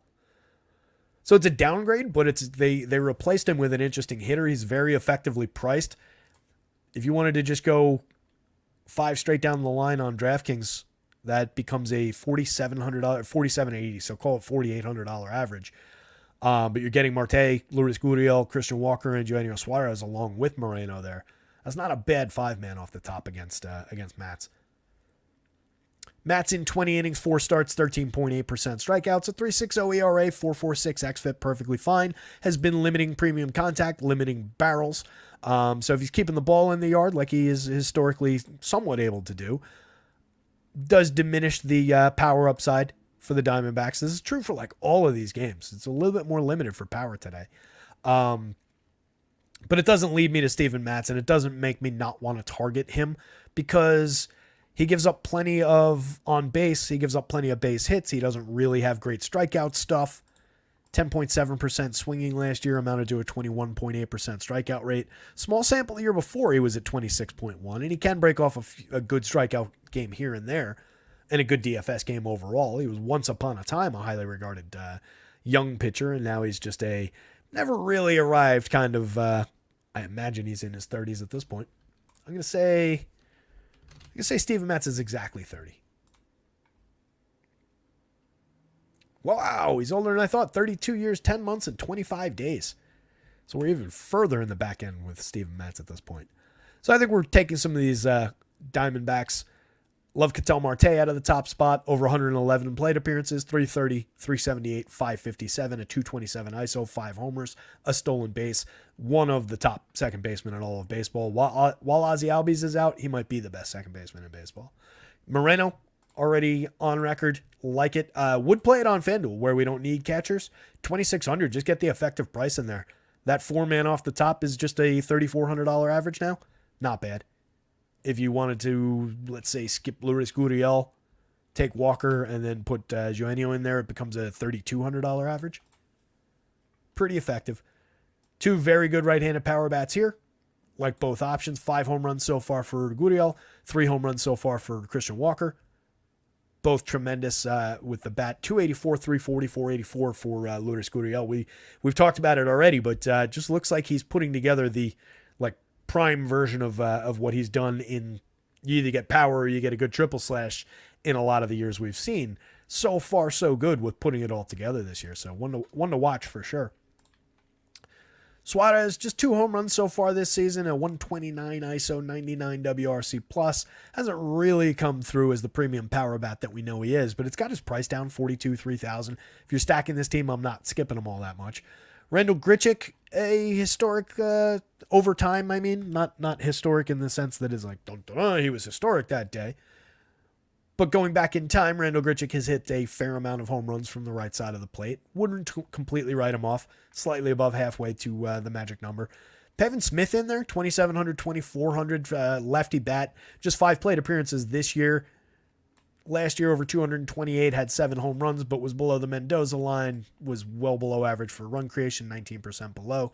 Year before that, 9 home runs, and was 13% below average. So just kind of a mix and match option if you're building a ton of Diamondback stacks. And I don't have the numbers at the top of my head, but I don't recall him being particularly good lefty-lefty.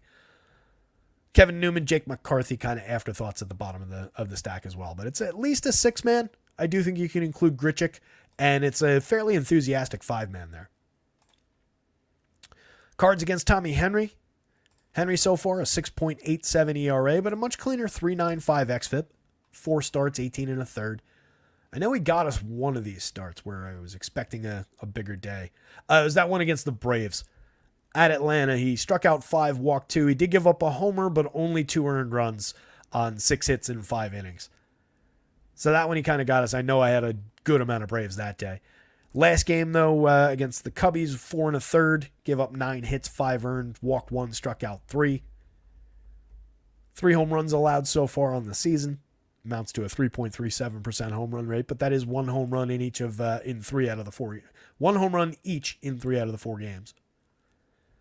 Last year he was pretty targetable.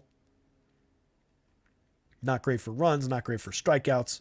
A lot of contact allowed, not a strike thrower. It's just the Cards have really not been very good this year.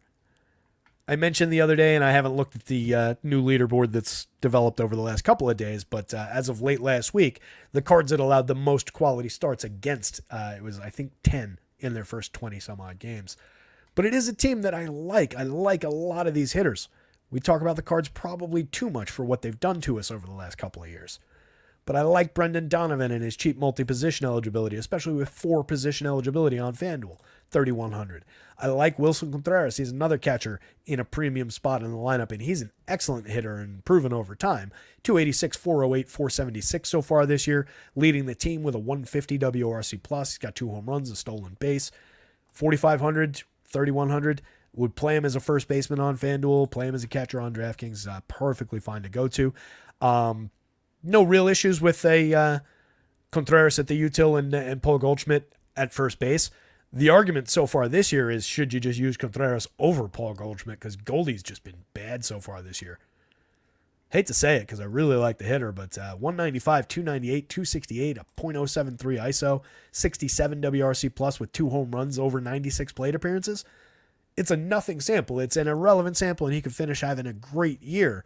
But it's not complete. It's not as small as it was 2 weeks ago. We've gained ground in plate appearances, and he has not done much at the plate. A little bit concerned for Goldie.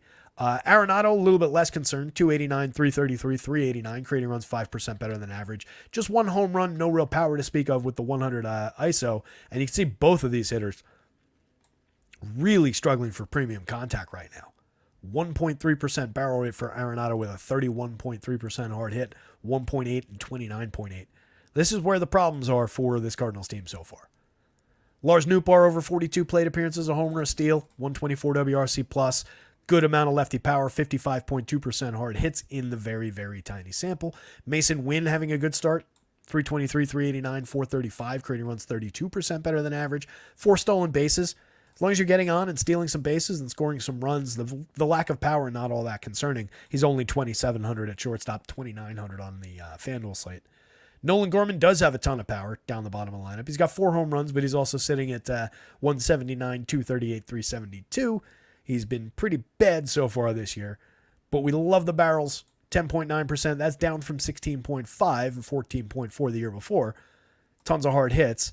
We love the premium contact. We deal with the strikeouts. Being at 38.1% is a little bit challenging, but I still really like Nolan Gorman. 2,800, the price is right on FanDuel. 4,100 on DraftKings. Price is pretty right over there too. Jordan Walker hasn't gotten it going like I was hoping he would to start the year. Maybe he rounds into form like he did over the second half of the season last year, or the final 4 months or whatever. And then Michael Ciani, not much to speak of at the bottom of the lineup there. So it's a limited card stack, but I wouldn't completely write them off considering that they're facing Tommy Henry. Steven Matz, no. Tommy Henry, no. Diamondbacks bats, especially top 5 and including 6, definite yes. Like that spot a lot. And then the Cards bats, also considering the pricing being pretty far down. Nobody at even near 5,000 on DraftKings. Low 3s at the highest on FanDuel. They're on the board.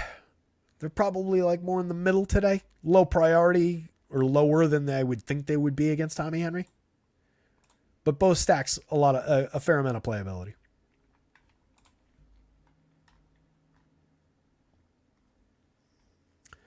Hujadevo, my projections are on my site at rotoscouts for free, so you can just grab them there. If you just highlight, copy, paste, drop them into a CSV, you should be able to upload them, no problem. And that's totally free at rotoscouts.com. If you're not familiar, we've got home run picks up there. Top stacks board is up there. The power index, which tells you which of the teams have the best, average home run probabilities, is there. Pitcher projections are up there. So you should have everything that you need. Andrew Richter's looking at a J-Rod Cal Raleigh stack. Okay. Let's see if we got the lineups here.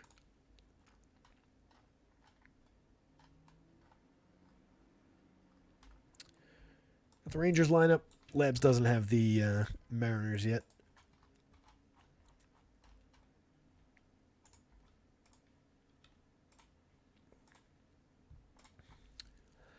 So Dane Dunning on the mound, as I mentioned at the top of the show, just way too expensive on the FanDuel slate at 92. I don't dislike the pitcher by any means, but even against a free-swinging Mariners club that hasn't been that great this year, that we've been targeting a little bit with some good pitchers, and even with a little bit of strikeout ability, it just seems mispriced at 9,200 on the FanDuel slate.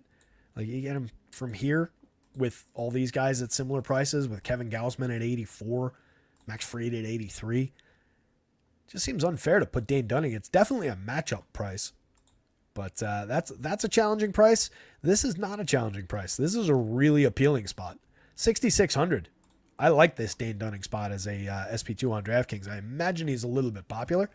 25.5% strikeout rate for the projected Mariners lineup.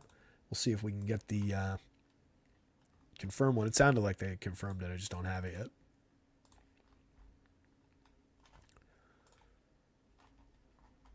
Let's see.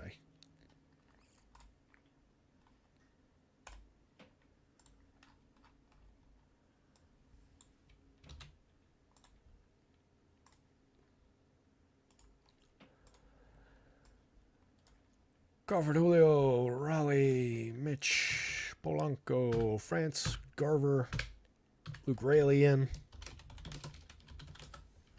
and Joshua Haas. Labs was pretty close on that one. So strikeout jumps to 26.9 with that change there, with Luke Raley joining the fray here. 36.1% strikeout rate for him. Again, very, very small sample, but last year it was at 31.5%. This same lineup was at 24.7% collective strikeout rate last year. So there are definitely Ks on board for Dane Dunning. It's just about the FanDuel price. Dunning, 22.9% strikeouts over the 4 starts, has walked way too many at 13.5%, has given up way too much premium contact. It's led to too many home runs. Hasn't really been great. Hasn't been the typical Dane Dunning where he's keeping the ball down fairly effectively, not really allowing too much power.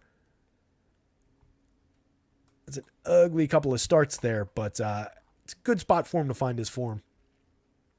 Those games came against... First game of the year was at Tampa Bay, struck out 7, but walked 4, gave up 3 earned on 3 hits. Struck out another 7 against Houston in Texas. Of course, that was in Texas. Against Houston in the Dallas area. Where are they? Arlington? They used to be Arlington. Wherever they are. The Dallas area. Struck out 7, walked 3 in that one, gave up 3 earned on 4 hits. Next game was at Houston against the same Houston team, also in Texas. 3 strikeouts in that one, 2 walks, another 3 earned runs, 5 hits. So he hasn't really gotten obliterated. He gave up 3 earned runs in each of the first 3 games, just 1 earned run in 5 innings in the most recent game at Detroit, struck out 5, walked 4. So it's just been a little bit of an opportunities problem where his walks have been biting him a little, and he's given up a few runs here and there. But he hasn't been completely tragic. He's also given up a home run in each game, 1 in each of the last 3, and then 2 in the first game. But that's a little bit atypical for Dane Dunning. So I'm maybe concerned, but it's probably just happenstance. So I do think at the DraftKings price, you can roll with that. Probably would be wise if you take a lot of shares of Dunning at that price as an SP2 to consider some hedge stacks of Mariners. As somebody was saying, like the little group right here is not bad, or just these two as like a mini stack on DraftKings because you can get Cal Raleigh's power at catcher for just $3,900. Raleigh's got 5 home runs already this season, a 227 ISO, 144 WRC plus over just 76 plate appearances. Strikes out at a tremendous rate, but also draws some walks. Puts bat on ball extremely well.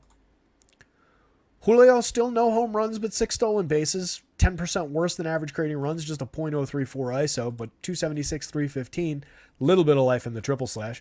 5,000, 3,200 across sites. JP Crawford, still way insufficient in the on-base department, 193 average. He's another guy that I know he's earned it over a little bit more time. 380 on base last year, like we talk about a lot, is what really drives his value, getting on ahead of hitters like Julio and Cal Raleigh. But if he's not doing that, he is not providing much out of that spot. 78 WRC plus, below the Mendoza line as well. Obviously not helping the on base. 2 home runs, no steals. Kind of weak in the leadoff spot there. I do include Crawford if I'm building a ton of stacks, but he's probably not in my first Mariner stack. Haniger, 4,000, 3,000, pretty effectively priced. 270, 341, 432. Creating runs 32% better than average. He's at 3 home runs this year. Jorge Polanco's hit 3 home runs, but he's at 173, 319, 293 over 91 plate appearances. kind of scuffling out of the gate. We're really just looking for power from Polanco, but he's always been a little bit better of a hitter than this. I would expect that this rounds into form over time.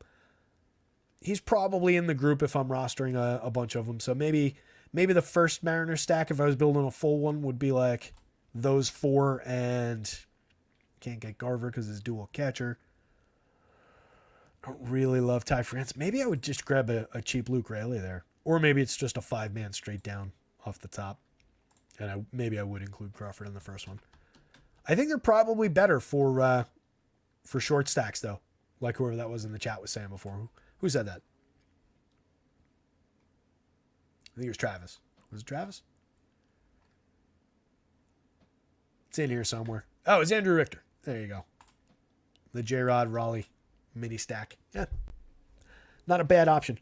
On the Rangers side, going up against Logan Gilbert. Gilbert's a tremendous pitcher. 29% strikeout rate, 4% walk rate for him. Right on point with what he's supposed to be. 2.33 ERA, a 2.93 xFIP. You can see the mark for Stuff Plus, one of the better Stuff Plus marks. This is going to come well down over time this season. But this metric loves him. Loves the makeup of all of his full pitching arsenal. 10.5% barrels, 41.8% hard hits, nearly 92 miles an hour of exit velo has been a little bit problematic.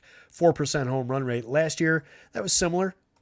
It says one little hiccup has given up a little bit of premium contact, a little bit of power. 3 home runs in a game against Milwaukee back on the 5th. That one was messy. But just 1 home run in any of the other games. So 2 clean starts for home run power. It's a little bit masked by the ugly 3 home run game. But there's always a little bit of premium contact against Gilbert. I would consider him in this spot. I just don't really like attacking this Rangers lineup all that much. He projects out okay, but not really for the money compared to the other guys on the slate. Just kind of in here. So it's definitely at best low priority. But I do think you could get yourself to a very effective, very high-end pitcher for a pretty cheap price. And we know that Logan Gilbert is good enough to beat this Rangers team and put up a solid DFS score. It's just not the most likely scenario on this slate.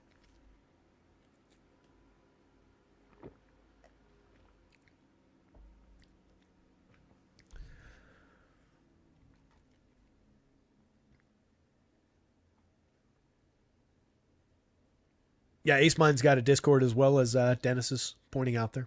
acemind.io. It's also mentioned in the description. Promo code rotoscouts, all caps, gets you 20% off your first month, and your first 3 days through them are always for free. Great site. Check them out. So on the Rangers side, facing Gilbert doesn't really lead me to want to roster that many Rangers stacks, but it's kind of similar to what I was saying with him, where I do think this lineup is good enough to take advantage of some of the premium contact that he yields. They're not going to really see too many walks, but they are good at drawing walks. They're fairly good at limiting strikeouts. There's a couple high strikeout guys in the mix, but overall, pretty low. So, Larry C. lowering the noose over me, about to kick the block out from under if I get this question wrong. Which side do I lean to? I might slightly lean Rangers bats in the head-to-head against Gilbert. I think that would be the better of the just that head-to-head option. But I think in a vacuum, they're not in a vacuum between those. That would be my choice. Probably Rangers bats over Gilbert, but very, very close. And both are playable. But they lose a lot of appeal just in the overall sense on this slate, on such a full slate. If I'm going to Rangers, 2 obvious guys at the top in Marcus Semien and Corey Seager. Semien's got 4 home runs, a stolen base already. Crady runs 32% better than average. Seager hasn't started off well. 90 plate appearances. He's just at 272, 344, 333. Just a .062 ISO. Only 1 home run this season. The guy hit 33 home runs last year in 536 plate appearances, a 296 ISO. Year before, another 33 home runs with a 211 ISO. So I expect he'll be fine. 5,700, 3,500. He's effectively discounted on the FanDuel slate. Less so on DraftKings, but that's a $6,000, $4,000 player that you're getting pretty cheap. So I like that option. Evan Carter is cheap. He's only at 211, 321, 408, which is why he's cheap. But even with those scuffles in the triple slash, still creating runs 12% better than average. He's got 3 homers, a stolen base. He was dynamite in a small 75 plate appearance sample last year. Plenty of reasons to believe in Evan Carter. Adolis Garcia is tremendous, 326, 368, 616, a 291 ISO, 6 homers, 4 steals, completely delivering on what was expected of him when we acquired him in the offseason for the Dynasty team. Love Adolis Garcia. Dynamite year, just needs to stay healthy. Nathaniel Lowe back in the lineup. 8 plate appearances so far, 286, 375, 286, no homers, no steals. Pretty good hitter, though. Last year made 724 plate appearances, 262, 360, 414, hit 17 home runs, created runs 14% better than average. Good to have his lefty back in this lineup. Just a professional hitter type. Not one of these guys who's going to go out and hit 40 home runs for you, but knows how to draw a walk. Not an unmanageably bad strikeout rate. It's reasonably close to league average. Decent but not outrageous contact. But pretty low prices, pretty limited popularity on most slates. Just not a great spot to be going to Rangers, full stop. Josh Smith continuing to succeed. 132 WRC plus over 72 plate appearances now. I don't think that much of him as a hitter, but he's cheap. He's effective with 3 positions on FanDuel, 2 on DraftKings. He's playable in stacks. Wyatt Langford, still no home runs. Striking out at a 20.4% clip isn't bad. So he's getting bat on ball, which is all you really want to see from a rookie. But for how he was tearing things up in the spring, we were expecting a little bit more than this. I think people drafted him on their season-long teams expecting more. But I saw a thing the other day. Apparently he's one of the league leaders in strikes called outside of the zone. So a called strike that should have been a ball, basically. So he's gotten a lot of punch-outs from that, or a lot of disadvantaged counts from that. So maybe just one thing impacting his early numbers a little bit. 74 WRC plus, 241, 312, 289. Still think he's a tremendous talent, and he's pretty cheap. Jonah Heim, 4,000, 3,000. Can definitely get some cheap catcher power there. 3 home runs on the season so far in 74 plate appearances. Not a bad catcher option. It's just, again, you're hitting pretty far down lineup. So if I'm going to one-off a catcher spot, I'd rather get like a Raleigh. I'd rather get a Gabriel Moreno from the 2 spot, Contreras from the 2 spot. But Heim does have big-time catcher power. 3 home runs this year. Last year, 18 in 501 plate appearances, 16 in 450 the year before. And then Leody Taveras can steal you a base, but he's only getting on at a 288 clip to start the season. Has been pretty bad this year, unlike last year when he was pretty effective over the first 2/3 of the season and then trailed off a little bit. Finished last year 14 homers, 14 steals, a 98 WRC plus. Got on at a 312 clip. But he's been a little bit more back to the old version of Leody Taveras, where he's a little bit more of an afterthought. So it's another spot where it's kind of all 4 corners are playable, but I think the highest priority is probably Dane Dunning value pitching on the DraftKings slate. Like I said, probably wouldn't go to Dunning at the FanDuel price. Don't really love it, but there's some strikeout upside there, some upside for clean innings. Think you can stack some of these top-end Mariners against him, but again, they've been pretty weak, so it's not a high priority spot. Think you can play Logan Gilbert at full price. You're not getting much of a Texas discount there. And I think you can play some Texas bats. Talent-wise, Logan Gilbert's at the top, and then some of these Texas hitters. But I think, like I said, I think I would flip it. Probably slightly prefer the Rangers in a head-to-head against Logan Gilbert if I had to roster one of the 2. But it's easy enough to just skip both. So everything's on the board. Everything's kind of deprioritized, though. 3 games to go. Yeah, Darno's been on fire at catcher, Trey. You missed the Braves, but we definitely talked about him. Had the 3-homer game and has hit 2 homers since, up to 5 on the season. He's just another guy that tends to hit down lineup with good cause in that lineup, right? I mean, it's if we got him one day hitting second, that would be appealing as hell. But I just like the upside of getting one of the very good hitting catchers when they drop into a spot like this, especially when they're cheap and they help bring down the price of those guys. Or if you're just using it as a one-off, I'm just looking to maybe hope that I book an additional plate appearance, right? Because in most of this, especially when you're down here, you're really talking about, all right, I'm buying 4 opportunities to succeed, if that. So if I can buy an additional opportunity to succeed, or an additional, an additional 2/3 of a potential opportunity, or however it works out in the model in the background, I do prefer to do that when I'm hunting for one-offs, especially at a key position on DraftKings like catcher is. So that's just and most specifically actually with catcher. We were on course. I think you can get away with some Michael King at 7,000 on the DraftKings slate. I don't think it's completely bananas. Only a couple hundred more than, who was it? Than Dunning. A couple hundred more than Griff Canning, who I don't really like going up against Baltimore. Crazier things have happened. Michael King is a pretty high-end pitcher. Last time out at Milwaukee, 7 2/3, faced 26 hitters, struck out 10, walked 2. That was a very good game. Gave up 1 earned, but only 2 hits. 5 innings against the Dodgers at Los Angeles. Struck out 4, walked 2, gave up 4 home runs, 4 earned runs. So I guess 4 solo shots. Little problematic there. Not a good DFS game, but that's at Los Angeles against the Dodgers. I think we can forgive him a bumpy one there. Didn't have a good game in the Korea series either against the Dodgers in that one. Technically at the Dodgers, but it was really in Seoul. 3 1/3, 5 strikeouts, 3 walks, a home run allowed.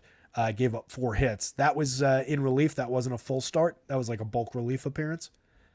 First full start of the year was against San Francisco. Only went 4 in that one. Walked 7, struck out 6. Gave up a home run, but only 2 earned runs, 2 hits. So some good, some bad, certainly. He's faced the Giants twice and the Dodgers twice and the Brewers. But we seem to be, especially with the 10 strikeout gem in the last one, probably rounding into more approaching actual Michael King form here. So given the opponent outside of the ballpark, I think it is a spot where King could find enough success at 7,000. It's really just the ballpark working against him. This lineup has a 27.1% strikeout rate, or let's see if there's a confirmed one. There is.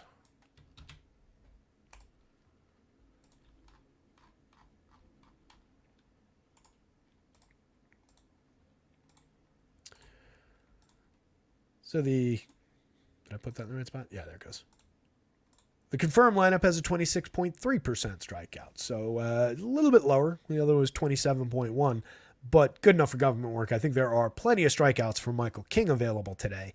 At the 7,000 on DK, I think he's very in play. At 9,000 on FanDuel, it's another spot that just, I don't need to go to Coors Field pitching for 9,000. If you were giving me a discount, if that was 8, I'd be much more interested. For every share of Michael King, you should probably at least consider some Rockies in a stack, a small stack, or just a one-off or whatever in some other lineup. Definitely a position you can consider hedging. They're all very cheap. They're usually less owned than their opponents in home games. Charlie Blackmon's grading runs 15% worse than average to start the year, but you get Tovar 14% above average, 3 home runs, 2 stolen bases. You get Ryan McMahon there, 314, 390, 442, actually out to a pretty decent start with the triple slash, putting bat on ball pretty effectively, 10% barrels, 55% hard hits, striking out still at a 28% clip, drawing some walks. He's creating runs 19% better than average. Elias Diaz, decent catcher option, 304, 347, 377, 9% worse than average for run creation. But for a cheap catcher in Coors Field hitting cleanup, it's not the worst option in the world. Eleodris Montero, 3,900, 2,900, no homers, no real production to speak of. 79% worse than average creating runs so far this year, but there is believable power upside as like a ceiling expectation from what he did in the minor leagues. Nolan Jones, still kind of scuffling along for this season, was tremendous last year. Was fairly early pick in a lot of fantasy drafts. Just 143, 217, 250 to start the season, creating runs at a 16. That is not good, being 84% worse than average for run creation over 92 plate appearances. Brenton Doyle, 3 home runs, 2 stolen bases. He's been 18% better than average, 291, 333, 506. Playable part from the bottom of the lineup. We used him as a cheapo wraparound a few times last year and had some success. Brendan Rodgers, not all that good. 28 WRC plus in 70 plate appearances. Sean Borchard, just 15 plate appearances so far. Rodgers, last year, 192 plate appearances, was better, but not anything I would really call good or priority. Borchard in 43 plate appearances was kind of effective. He hit 4 home runs, 160 WRC plus in that sample. Had 3 home runs in just 97 plate appearances the year before, a 203 ISO. Been a part-time player over time, but for 3,100, 2,800, I'd probably prefer him in the outfield on DraftKings than at first base on FanDuel. Bad positioning for him. But maybe a mixer if you're rostering a bunch of Rockies against King. Padres, easy enough. Visiting team with a lot of talent and some pretty fair pricing considering this is a Coors game, going up against Ryan Feltner. Feltner has been effective enough, 5.06 ERA, but a 3.66 xFIP. Stuff Plus is pretty decent, drawing a 14.7% swinging strike rate. He's racked up a 27.4% strikeout rate. He's walked a few too many. He's made 1 home start so far this year. That was an excellent start. 10 strikeouts, only 2 walks. Gave up 1 earned on just 2 hits over 6 innings. That was against the Rays. Every other start's been on the road.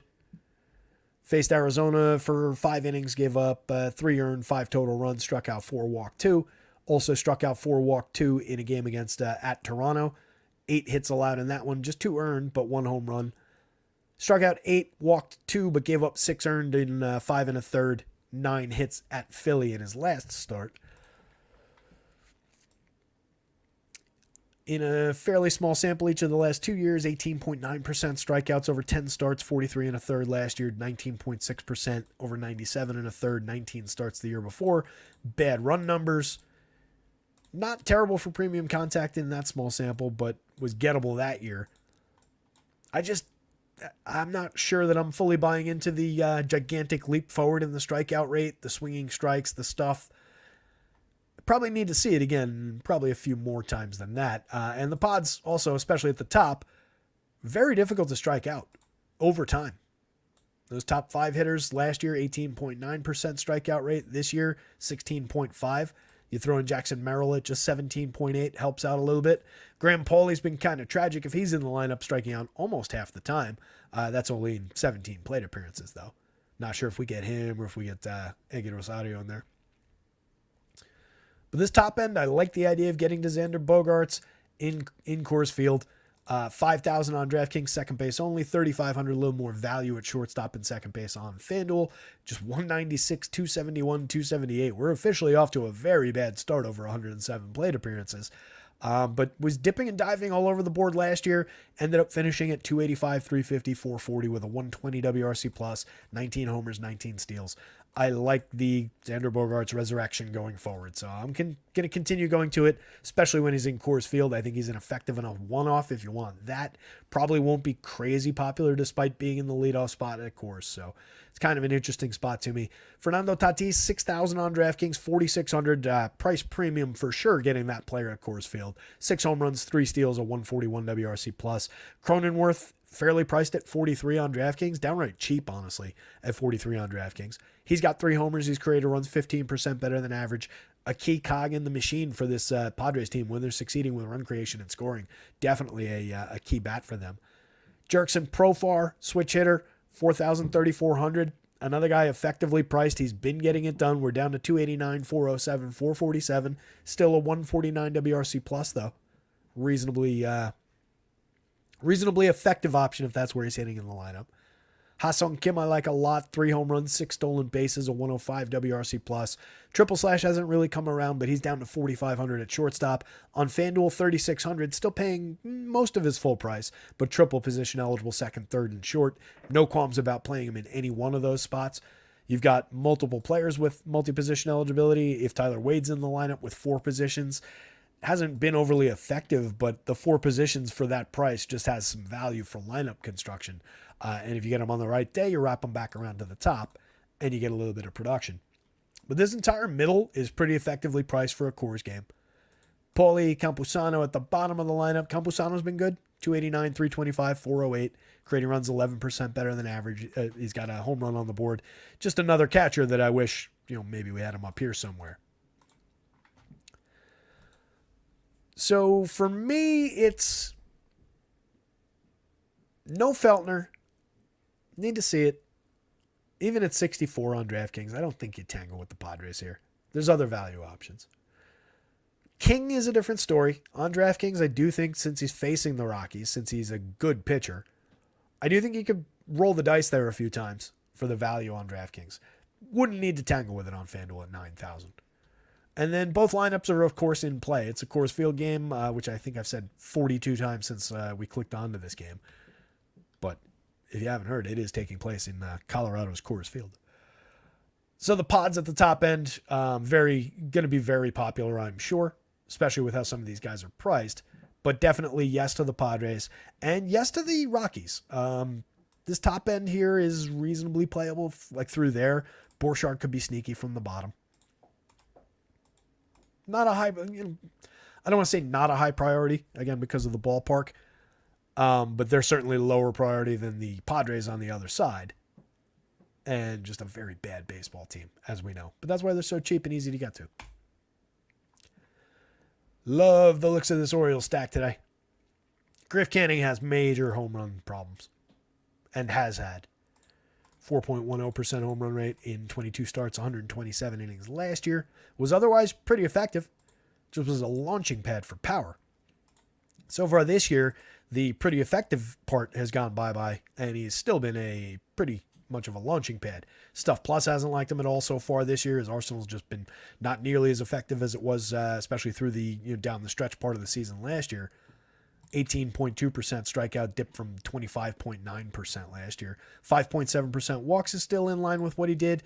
4.32 ERA last year. That's an 8.05 now. 3.82 xFIP. That's up to 4.89. This is obviously a lot better than this. Under the covers, he's been better, but this is certainly not good. 10.3% swinging down from 12.8. That's a big dip. So just not on form whatsoever. Look at the game log. Didn't give up any homers to Tampa Bay at Tampa last game. 5 1/3. Gave up 2 earned. Walked 1, struck out 4. Game before that, gave up a homer and gave up 3 home runs against Boston on the 5th. And 1 home run at Baltimore, this same Orioles squad. At Baltimore the last time they played. Only struck out 2, walked 1 in that one. Gave up 5 earned on 7 hits to this same Orioles squad. So I like the looks of the Orioles. Pretty concerned about Griff Canning even finding his quality for the season. I did say earlier that at 6,800, considering that he's kind of middle of the board, I don't think the projection is necessarily far off if he finds his stuff. So he is in play from that bargain bin, but I do think there's just better spots. I do, as I said at the top of the show, I consider Michael King at a slightly lower projection for 7,000. That's probably a better spot, despite being in Colorado, than Griff Canning facing the Orioles right now. I could probably jump in there and change something with the projection, but maybe I'll take a sec to do that after the show. Just bring him down slightly so that you get more Canning, or you get more King. It's not off the board for him to succeed. This Orioles team does have a few higher strikeout options, especially with Jackson Holliday scuffling along. That group of players is at 29.9%, all in small samples to start the season. Last year, this group of regulars was at 23.9%. Orioles expected to have Heston Kjerstad back in the lineup. Called him up from AAA. Can't imagine him not playing. Was not on the FanDuel slate last I checked. That's why we've got him at an NA there in the salary. Still no confirmed lineup. So just another in their ridiculous run of adding premium prospects to this team. It's getting downright unfair. Even though Jackson Holliday has been really bad since coming up, he's a super talented kid. Jordan Westberg has been really good so far this year. Colton Cowser's been tearing the cover off the ball.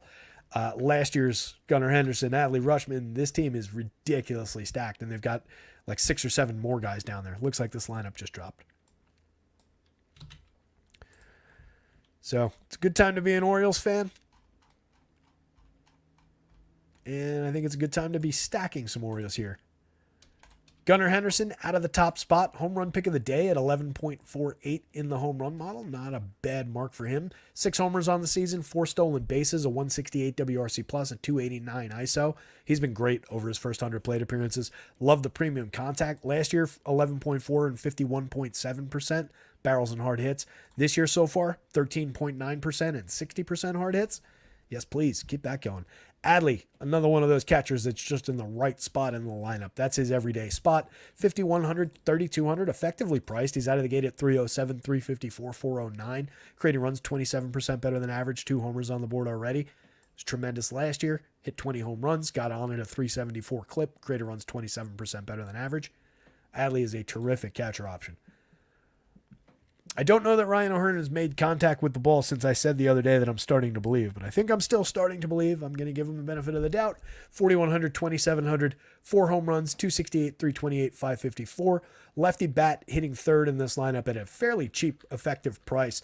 His pricing has really never gone up, despite a very good 368 plate appearances last year. 14 homers, 289, 322, 480. Created runs 18% better than average in that sample. Thought we knew who Ryan O'Hearn was all of last year. I was saying I don't expect this to continue. We know who Ryan O'Hearn is, but he turned in a good season last year, and the premium contact has been special so far this year. 18% barrels, 48% hard hits.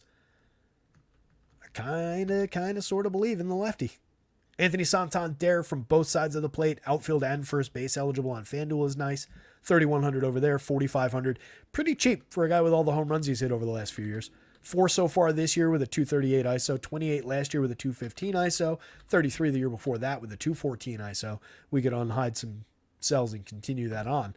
Very, very good power hitting switch hitter. Cedric Mullins from the left side, decent amount of power. He's got 5 home runs, 5 stolen bases. Love to see the bounce back from Cedric Mullins so far. Very valuable DFS player when he's going right. He's still only 4,200, 3,100. These Orioles are too cheap by a pretty broad margin, like right through there. You could easily have priced at least several of these guys above 5. FanDuel's got them in the 3s, the low 3s. That's probably a little bit too low. It's, I think, more starkly low on the DraftKings slate. Cowser, 6 home runs already this year, 364, 400, 800. Hasn't stopped crushing the ball since they called him up. Or since he started getting everyday plate appearances, I should say. He broke camp with the team, but it took him a minute to get in the everyday lineup. 16.2% barrels, 51.4% hard hits from the lefty outfielder. Westberg, 4,400, 3,400, triple position eligible on the FanDuel slate. He's at 320, 386, 613, 191 WRC plus, 5 homers, 4 steals. This Orioles team is so good. Kierstad, you only get him at DraftKings, 2,400 in the outfield over there. No plate appearances yet this season. Last year, cup of coffee, 33 plate appearances, hit 2 home runs, and a just super highly regarded prospect.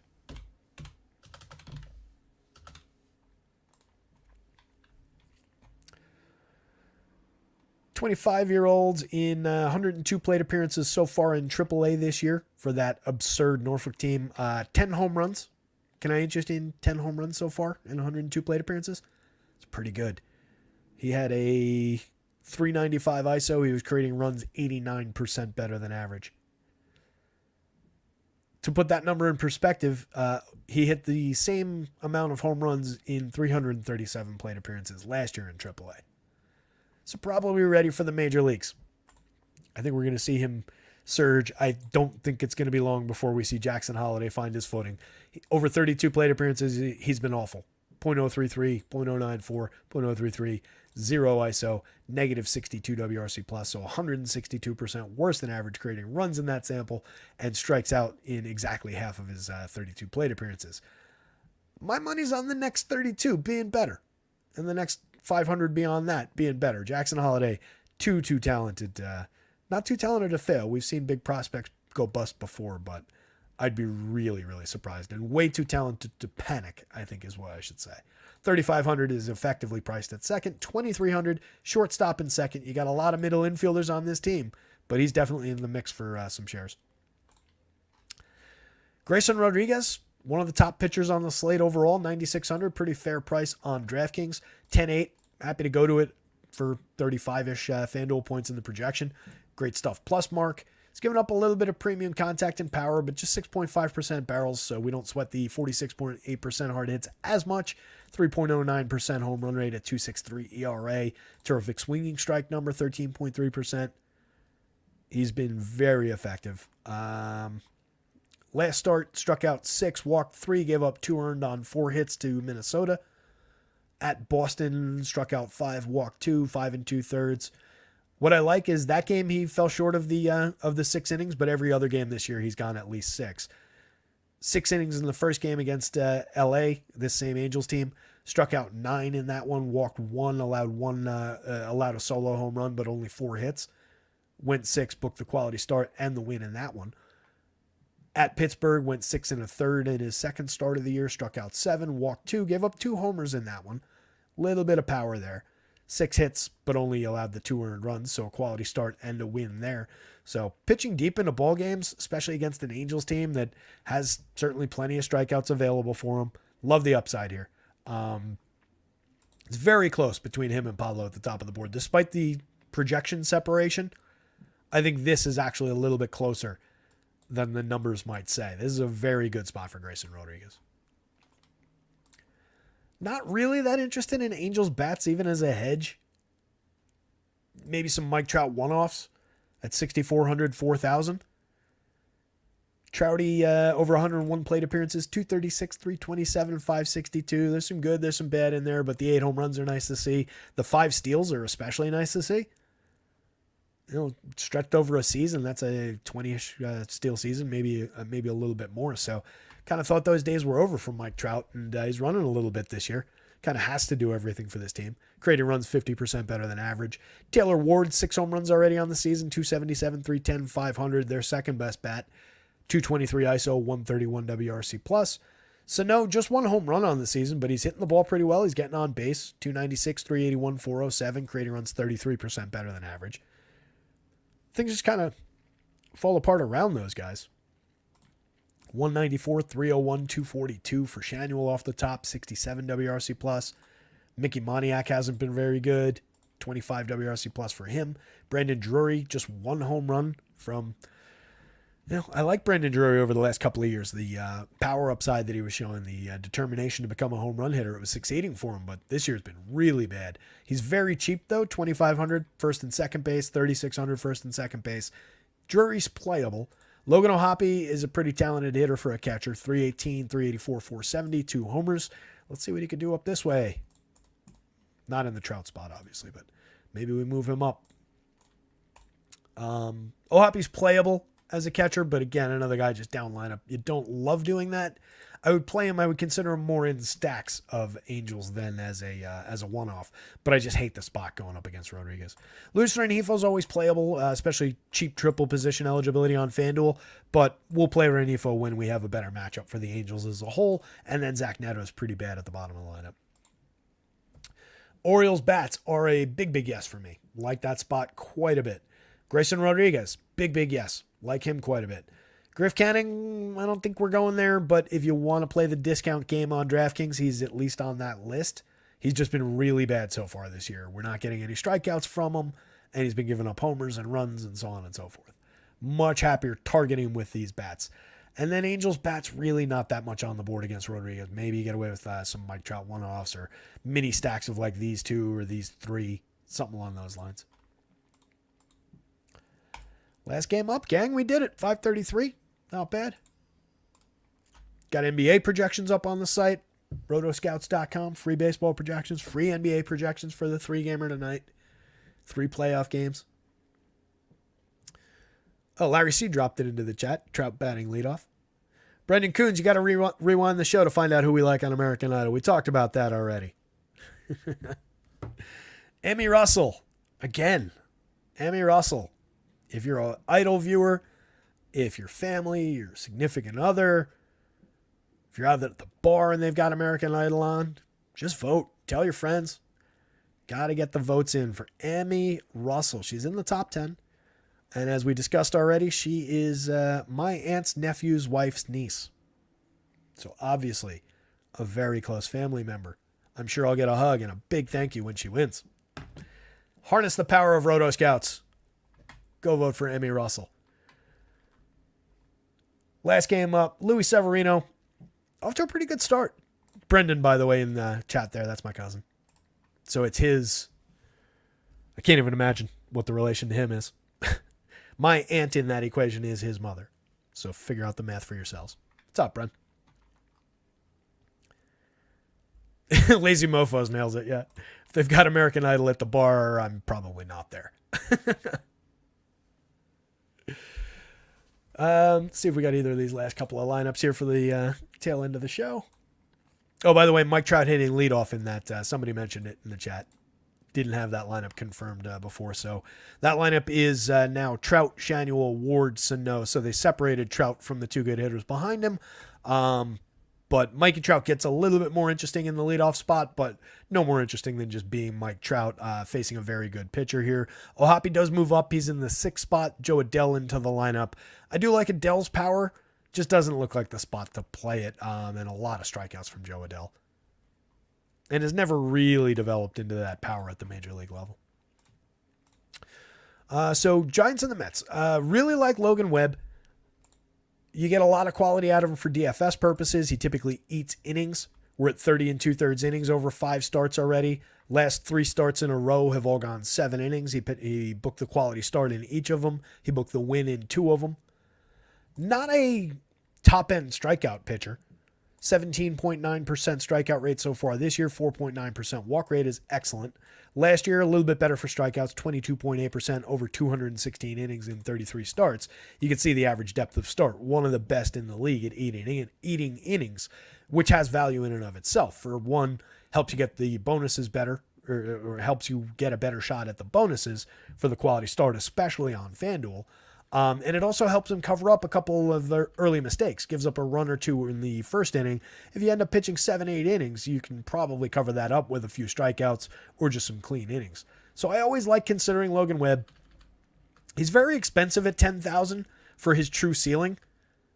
You know, given that he's not the biggest strikeout pitcher, given that the Mets are not the biggest group of free swingers in the world, it's not great value-wise on FanDuel. I do think you can go there, though, because he's probably not going to be crazy high owned in this spot.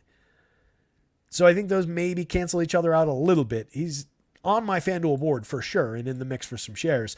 At 8,800 on DraftKings, I think he's priced too low. I really like that spot. 5 strikeouts last time against Arizona, 4 strikeouts against Tampa Bay. Just 3 against the Pods, but he struck out 5 Dodgers, and then the first time he faced the Pods, he struck out 5. Just 1 clunky game on the year. That was the one at the Dodgers. Allowed 5 earned. That was the only home run he's given up. So that's another thing about Webb, too, that I left out. Extremely good at keeping the ball in the park. 0.81% home run rate. That's the 1 home run in 5 starts so far this year. Last year, 2.35% home run rate on just a 0.6 degree average launch. Not quite Framber Valdez. Framber usually goes negative with those launch angles, but these are extremely low average launch angles. Very low barrel rates. We don't care as much about hard hits and exit velo when it's on the ground. Just very difficult to homer against. So bonus for Logan Webb there. So it's one of the more reliable guys for 7 clean innings and getting me to that quality start. I like the Giants side of this to maybe beat up Luis Severino a little bit. I'm kind of amazed that he's pitched as well as he has. So far, just a 2.14 ERA. A little bit more honest of a 3.50 xFIP, but that's still pretty good. 22.8% strikeout rate. Is walking too many at 9.8%. A 1.38 whip isn't any good. But not giving up too many long balls. Not a ton of power. Keeping the ball down pretty effectively. Avoiding barrels. Stuff Plus is there. That's above average for Stuff Plus. You can see Logan Webb significantly further above average in the small sample. But Sevy, he went 6 against Pittsburgh the last time out. Struck out 4, walked 3, gave up an earned run on 5 hits. Just 5 innings in each of the first 3 starts, but the fact that he pitched 5 innings in each of those starts was encouraging. First game against Milwaukee, struck out 6, walked none, gave up a homer and 3 earned on 11 hits. But the fact that he got through 5 after a clunky start to that game wasn't bad. Surprisingly successful at Cincinnati. Struck out 7, his strikeout high so far this year. Didn't allow a home run, only walked 2. 1 earned run, 2 total runs on just 3 hits. That was an impressive start. And then gave up a home run, struck out 4, walked 4 against Kansas City in kind of a mediocre one. I don't know. I think this Giants team gets him. You can see Jorge Soler hanging out in the middle of the lineup at 11.96, one of the highest overall marks in the home run model. He's got 4 on the season, 250, 347, 440, creating runs at a very aggressively high clip, 25% better than average. This entire group at the top of the lineup, if this is what we get, is well above average. The average WRC plus for them is 32% above league average, so they've been very productive up there. You get a power hitter like Matt Chapman in the 5 spot. 100 plate appearances. He's got 4 home runs, a surprising 3 stolen bases for Chapman. 204 ISO, a little bit below average for run creation. Not bad in terms of the strikeouts. Strikeouts are actually well down from last year. Just 4,500, 2,900. We're kind of only buying power. I was looking for something to throw at him, like for the 226 average and 280 on base. But we really don't care about that much for Chapman. We're just trying to buy a cheap home run.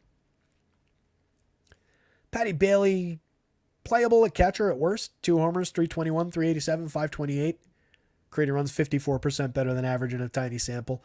Last year, 7 home runs and 353. A little bit more realistic there, 78 WRC+. Thairo Estrada is a good player. Mid-range power, good amount of speed. Hasn't stolen any bases yet this year, but he's hit 3 home runs in just 94 plate appearances. That said, prefer him when he's up in this territory rather than down here. Mike Yastrzemski, 6.38 in the home run model. He's got 1 on the board this season. Just 178, 275, 244 though, 52 WRC+. Nick Ahmed, kind of an afterthought at the bottom of the lineup. And then if you choose to stack Mets, in kind of a bad spot, honestly, for DFS stacking against Webb, with everything he does, with some strikeout ability, a major ability to keep the ball in the yard. If you're taking home runs away from this Mets team, the run creation comes and goes a lot with this squad. So greatly prefer the Webb side of that head-to-head. Easy gun-to-the-head decision on that one. But I do think this is a capable bunch of Mets hitters at the top. So if you want to go there, focus on probably like those 6 guys. Brendan Nimmo getting on at a 360 clip, creating runs 11% better than average, 2 homers, 2 steals. The on base and the WRC plus are pretty impressive considering he's at exactly the Mendoza line. He's a better hitter than that. Last year he was at 274, 363, 466. If he gets the back going a little bit, this could turn into a special season when it doesn't necessarily look like one early. But the fact that the on base and the run creation are there, despite the terrible average and some scuffling, is kind of interesting. Still walking at a 16% clip. Starling Marte, 4 homers, 6 steals. Looking like the old Starling Marte out there over 98 plate appearances. Not a bad option. Francisco Lindor just looking like the old Francisco Lindor, not the previous Francisco Lindor. 2 home runs, a stolen base, 182, 277, 284 so far this year. 68 WRC plus. Was a 30-30 player last year. He's a superstar. He'll get it together. The price is down, 4,600, 3,000. Just hate the spot for him. So not a priority by any means. Looks like we just got this lineup. Nimmo, Marte, Lindor, Alonso, Beatty, Stewart, McNeil, Wendell, and Narvaez at the bottom of the lineup. So it's Joey Wendell instead of Harrison Bader there. Everything else is the same. Pete Alonso, premium power bat, premium home run hitter. But you can see, even with Alonso, you're only at a 6.22 in the home run model against Webb. So he's just really good. But if anybody's going to get Logan Webb, it's probably Pete Alonso. He's got 7 homers on the season, 264 ISO, 139 WRC+, plus, more homers than anybody in baseball since he came into the league. Brett Beatty at 3,000, 2,600, pretty effective, 269, 329, 328. Just 1 home run, down to a 94 WRC+, plus, but he's not a bad left-handed hitter. Love the hard hit rate from last year at 43.9%. That hasn't really arrived so far this year. But the pricing is pretty effective. I think he's a decent end piece to a top of the lineup stack for Mets. DJ Stewart, a little bit cheaper on the DraftKings slate, a little bit more expensive on FanDuel. Another lefty bat. He's got 3 home runs on the season, but he just, once again, we're not really home run hunting against Logan Webb. McNeil's in the lineup. He's just a slap hitter. Harrison Bader's out of the lineup. This is Joey Wendell now. Wendell's at 300, 333, 350 with a 99 WRC plus over his first 21 plate appearances. He's very cheap, but he's cheap hitting 8th for a team that we don't really want to stack. So not really a tremendous advantage there.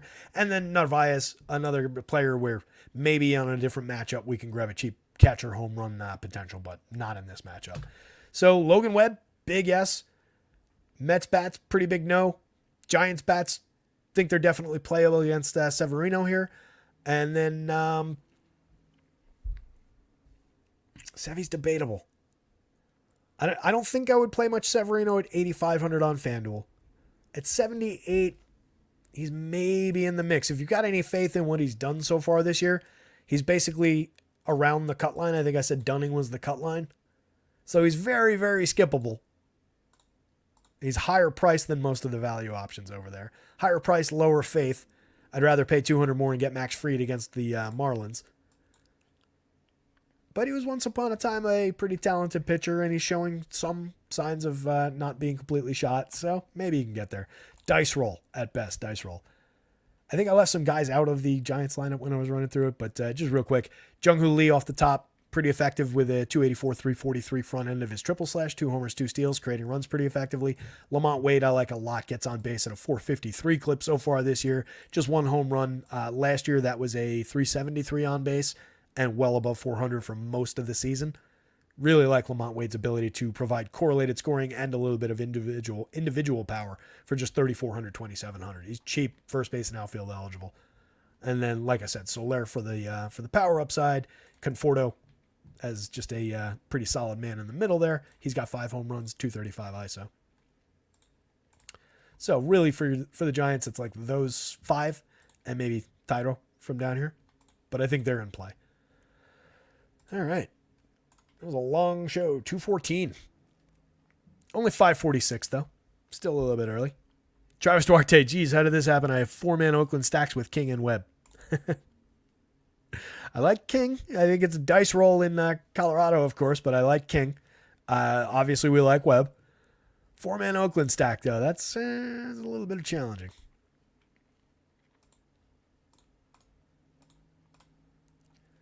Question becomes, which 4 men?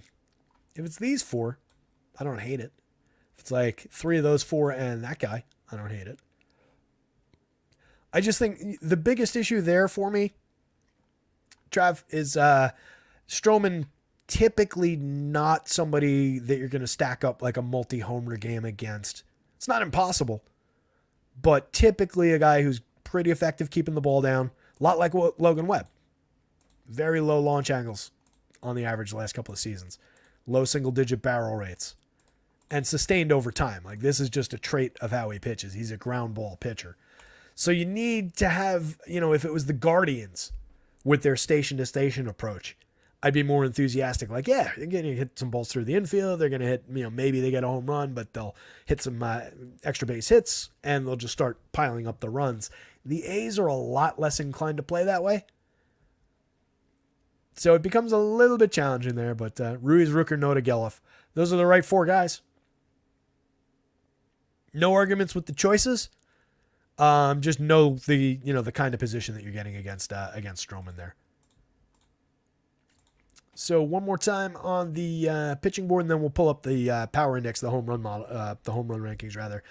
Just because, as Larry C points out, not too many players over 10. We have a lot of pitchers that are like ground ball oriented power drainers on this slate.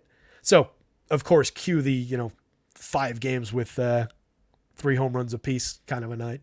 That's what always happens. Pablo, top of the board, love the spot. Grayson Rodriguez, like the spot just as much. Chicago, LA. I guess that Chicago lineup has no Mike Trout in it, so give it to Chicago for being the worst of those 2 teams. But 2 very similarly good opportunities for those 2 pitchers. Pick your poison. I think you need to have both of them in a fair amount of lineups if you're building a bunch of lineups. Stroman at 9,700, a little bit discounted compared to those guys on the FanDuel slate. I think it's believable. 9,800, a little bit more challenging price-wise just because you get Pablo at 93. You get Grayson Rodriguez at 96. And again, Stroman can find strikeouts on the right day, but typically more just a pitch-to-contact, ground balls, let the fielders do their work behind him kind of a pitcher. So a little bit more limited of a DFS option by and large. Kevin Gausman is effectively priced for the struggles that we've seen. We all know he hasn't been sharp. He hasn't looked like Kevin Gausman out there. But at these prices, I do think he can go there. I would just probably roll some Royals back the other way as a hedge in other lineups. Logan Webb, I like a lot. 10,000, 8,800, especially at that DraftKings price. Definitely looks like a good option for 7 good innings tonight. 6 or 7 anyway. Good shot at the bonuses. Max Fried, love the pricing, 8,300, 8,000. Fully believe in Max Fried. I've seen plenty of Max Fried over time to know that he's a very good pitcher. A couple of hiccups along the way early, but I think we'll be fine rounding into form. And if you're getting him at that price when Logan Gilbert against Texas is 95, 9,000. Michael King at Coors is 9,000 on FanDuel. Dane Dunning against Seattle is 9,200. If I can buy Max Fried at 83, why would I pay 92 for Dane Dunning? So, good price. pretty good spot going up against that Marlins team. No real complaints about the Fried spot. If other people don't want it, I think if he's low owned, if other people don't want it, I think that's something to maybe prioritize, push up the priority board a little bit. Gilbert is playable, but high priced against a good Texas lineup. Griff Canning is low priced. He's in the mix for value shares on DraftKings, but it's very, very shaky, and I greatly prefer stacking Orioles hitters against him. One of my favorite spots for bats on the slate. So it's not my most enthusiastic value play. I like Dane Dunning for cheaper, better against Seattle on DraftKings. Not at all at 92 on FanDuel. I like Michael King at 7,000, a little bit better on DraftKings than Griff Canning. Just not on FanDuel either. And then Sevy just kind of floating in the middle there, not really value priced, but playable. There's enough strikeout support there in San Francisco to get him through. Matz is a no. Rogers, France, Waka, Henry, Blackburn, Fede, Wicks, and Feltner. Pretty much no's. I think out of all those guys below the cut line and all the guys below Dunning, it probably is Blackburn that I have the most faith in to find a successful start amongst this group. I just have zero interest in paying $9,300 for Paul Blackburn at Yankee Stadium against the Yankees. $7,600, different conversation on DraftKings. Jordan Wicks has struck out some hitters, but let's see what he does against this Houston team. Home run board.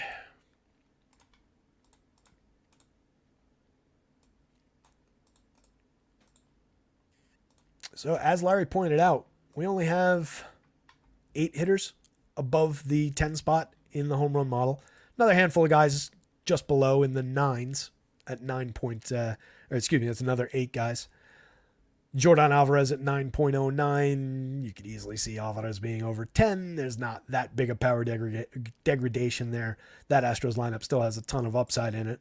But our guys who are truly above the magic number, Trout, Tatis, Buxton, Santander, Judge, Gunnar, Vladdy, and Soler.